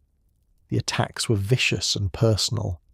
Newspaper editors refused to publish his letters defending himself. Former friends and political allies distanced themselves from him. Thomas Jefferson, now president, remained friendly with Paine and invited him to the White House. But this only gave Jefferson's political enemies ammunition to attack the president as an infidel. Jefferson, always politically cautious, could not afford to be too closely associated with someone as controversial as Paine. Paine settled on the farm in New Rochelle that New York had given him years earlier. The farm had been neglected during his long absence and was in poor condition. He tried to restore it but lacked the energy and resources. He was often sick. The fever he had contracted in prison had permanently damaged his health. He suffered from gout, from digestive problems, from the general decay of a body that had endured too much hardship. He was also drinking more heavily. Whether he had always been a heavy drinker or whether he turned to alcohol in response to his isolation and failing health, the result was the same. His reputation for drunkenness became another weapon his enemies used against him. Financially, he struggled. The farm produced little income. His writings no longer sold well. His requests for support from the federal government were denied or inadequately met. Congress, despite his services during the Revolution, showed little interest in supporting a man who had become a political embarrassment. In 1806, when Paine tried to vote in New Rochelle, he was turned away. An election inspector, arguing that Paine had accepted French citizenship and therefore was not an American citizen, refused to let him cast a ballot. This was a cruel irony. The man who had written Common Sense, who had done as much as anyone to create American independence, was now declared not to be an American at all. Paine was devastated. He wrote letters protesting the decision. He appealed to state authorities. Nothing helped. The rejection symbolized his larger isolation. America had decided that Thomas Paine, once the voice of the Revolution, was now an embarrassment to be forgotten. The death of Thomas Paine.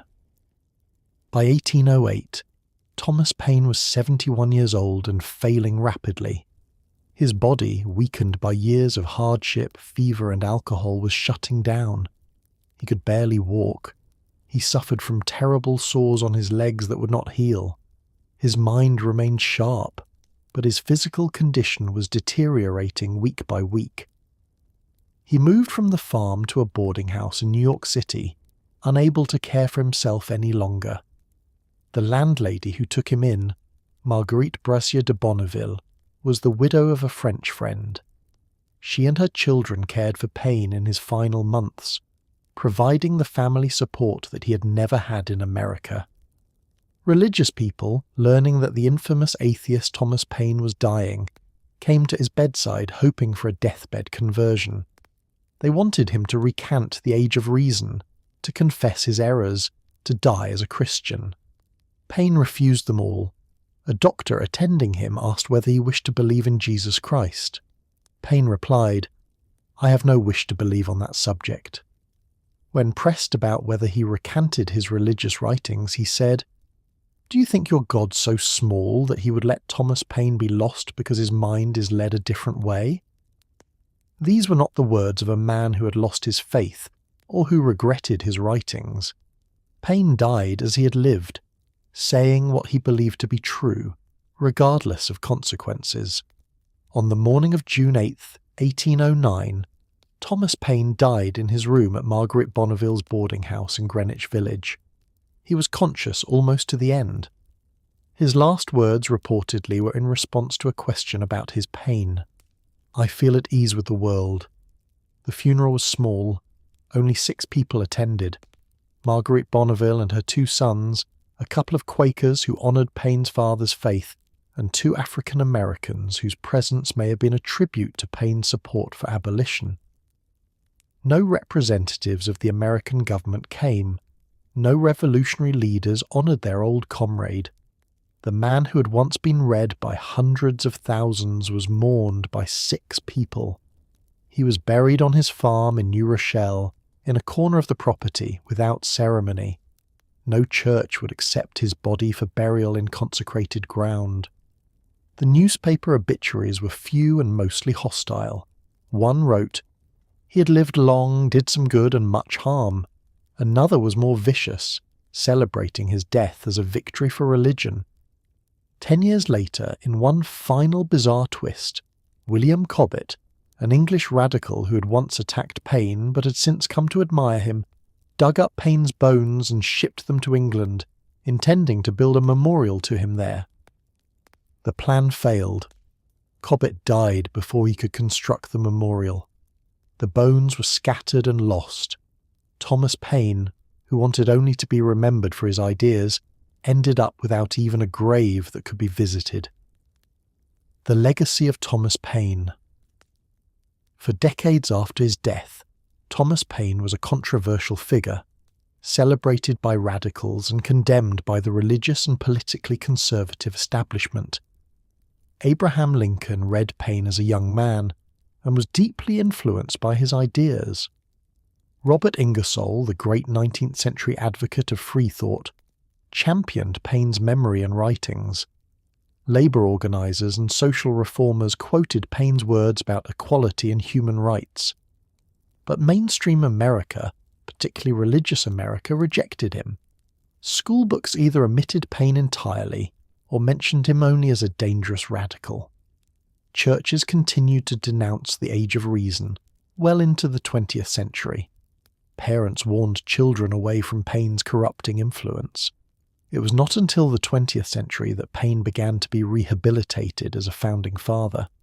Historians recognised his crucial role in promoting independence. His pamphlets were reprinted. Biographies began to appear that treated him as a significant thinker rather than simply a dangerous infidel. Today, Thomas Paine's influence is everywhere, though often unrecognised.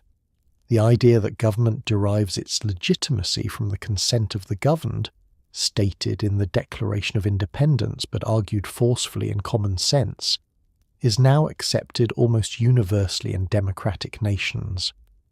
The belief that ordinary people are capable of self-government, that hereditary aristocracy is unjust, that political power should not be inherited, these ideas, which Paine articulated more clearly than perhaps anyone in his generation, are now fundamental to democratic thought.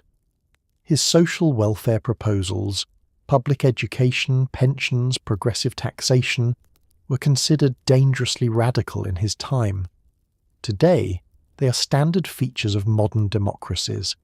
Every public school, every social security system, every progressive tax code owes something to ideas that Paine championed when they were considered impossible dreams.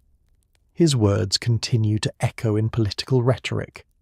When politicians invoke common sense, when they speak of having the power to begin the world over again, when they quote, "These are the times that try men's souls," they are channeling Thomas Paine, whether they know it or not. But perhaps Paine's deepest legacy is this. He proved that ideas matter more than birth or credentials. He demonstrated that a poorly educated former corset-maker could shape history through the power of his words. He showed that speaking plainly and directly could be more effective than elaborate classical rhetoric. He helped create the democratic belief that truth can come from anywhere, that ordinary people are capable of understanding political philosophy, that the test of an idea is its logic and its moral force, not the social standing of the person who speaks it. Monuments to Paine exist in several locations. There is a statue in Thetford, his birthplace. New Rochelle has erected a monument on the farm where he lived and was buried. Paris has a plaque marking the house where he lived during the Revolution. But these physical memorials are less important than the memorials embedded in political culture. Every time a democratic movement challenges tyranny, every time people demand self-government, every time someone argues that institutions should be judged by reason rather than tradition, Thomas Paine's legacy continues. His vision of a world governed by rational principles rather than inherited privilege, where every person has equal rights regardless of birth, where government exists to secure happiness rather than to maintain ancient hierarchies, this vision is still unfolding. The French Revolution that Paine supported ended in dictatorship and empire, but the democratic ideals he fought for survived and spread. The American Revolution that his words helped ignite created a republic that, despite its flaws and contradictions, established principles of self-government that would eventually inspire democratic movements worldwide. Paine did not live to see his ideas triumph. He died rejected and alone. But ideas, unlike people, do not die. They spread, they evolve, they combine with other ideas, and they shape the world in ways their originators could never anticipate. Thomas Paine wanted a world where people were judged by their abilities rather than their ancestry, where reason guided policy rather than tradition, where every person had basic security and dignity. That world does not yet exist. But every advance toward it, every expansion of human rights, every rejection of hereditary privilege, every affirmation that government should serve the people rather than the reverse, carries forward the vision that Paine articulated when such ideas were considered dangerous radicalism. If this journey through Thomas Paine's life has given you something to think about, please take a moment to like this video and subscribe to the channel. I'd love to know in the comments which of Paine's ideas resonates most with you, or whether you think his radical vision has been vindicated by history. Until our next journey into the past, I wish you a calm and peaceful night. Thomas Paine lies in an unmarked grave, his bones lost to history. But his words endure. They are carved on monuments, quoted in speeches, reprinted in anthologies. More importantly, they live in the democratic institutions and ideas that now seem so natural to us that we forget they were once considered dangerous radicalism. He was not a saint. He was difficult, stubborn, sometimes wrong in his judgments. He drank too much, quarrelled too easily, and could not manage his personal affairs. But he possessed something more important than practical wisdom: moral courage. He said what he believed to be true, even when it cost him reputation, security, and peace. "My country is the world," he wrote, "and my religion is to do good." In that simple statement lies the essence of Thomas Paine, a man who rejected the narrow nationalisms and sectarian divisions of his age, who believed that all humanity formed a single community, and who devoted his extraordinary talents to advancing human liberty wherever it was threatened. The greatest voice of the American Revolution, one colleague called him. Perhaps. But more importantly, he was a voice that still speaks to anyone who believes that words can change the world, that ordinary people can accomplish extraordinary things, and that the arc of history, however slowly, bends toward justice. Good night.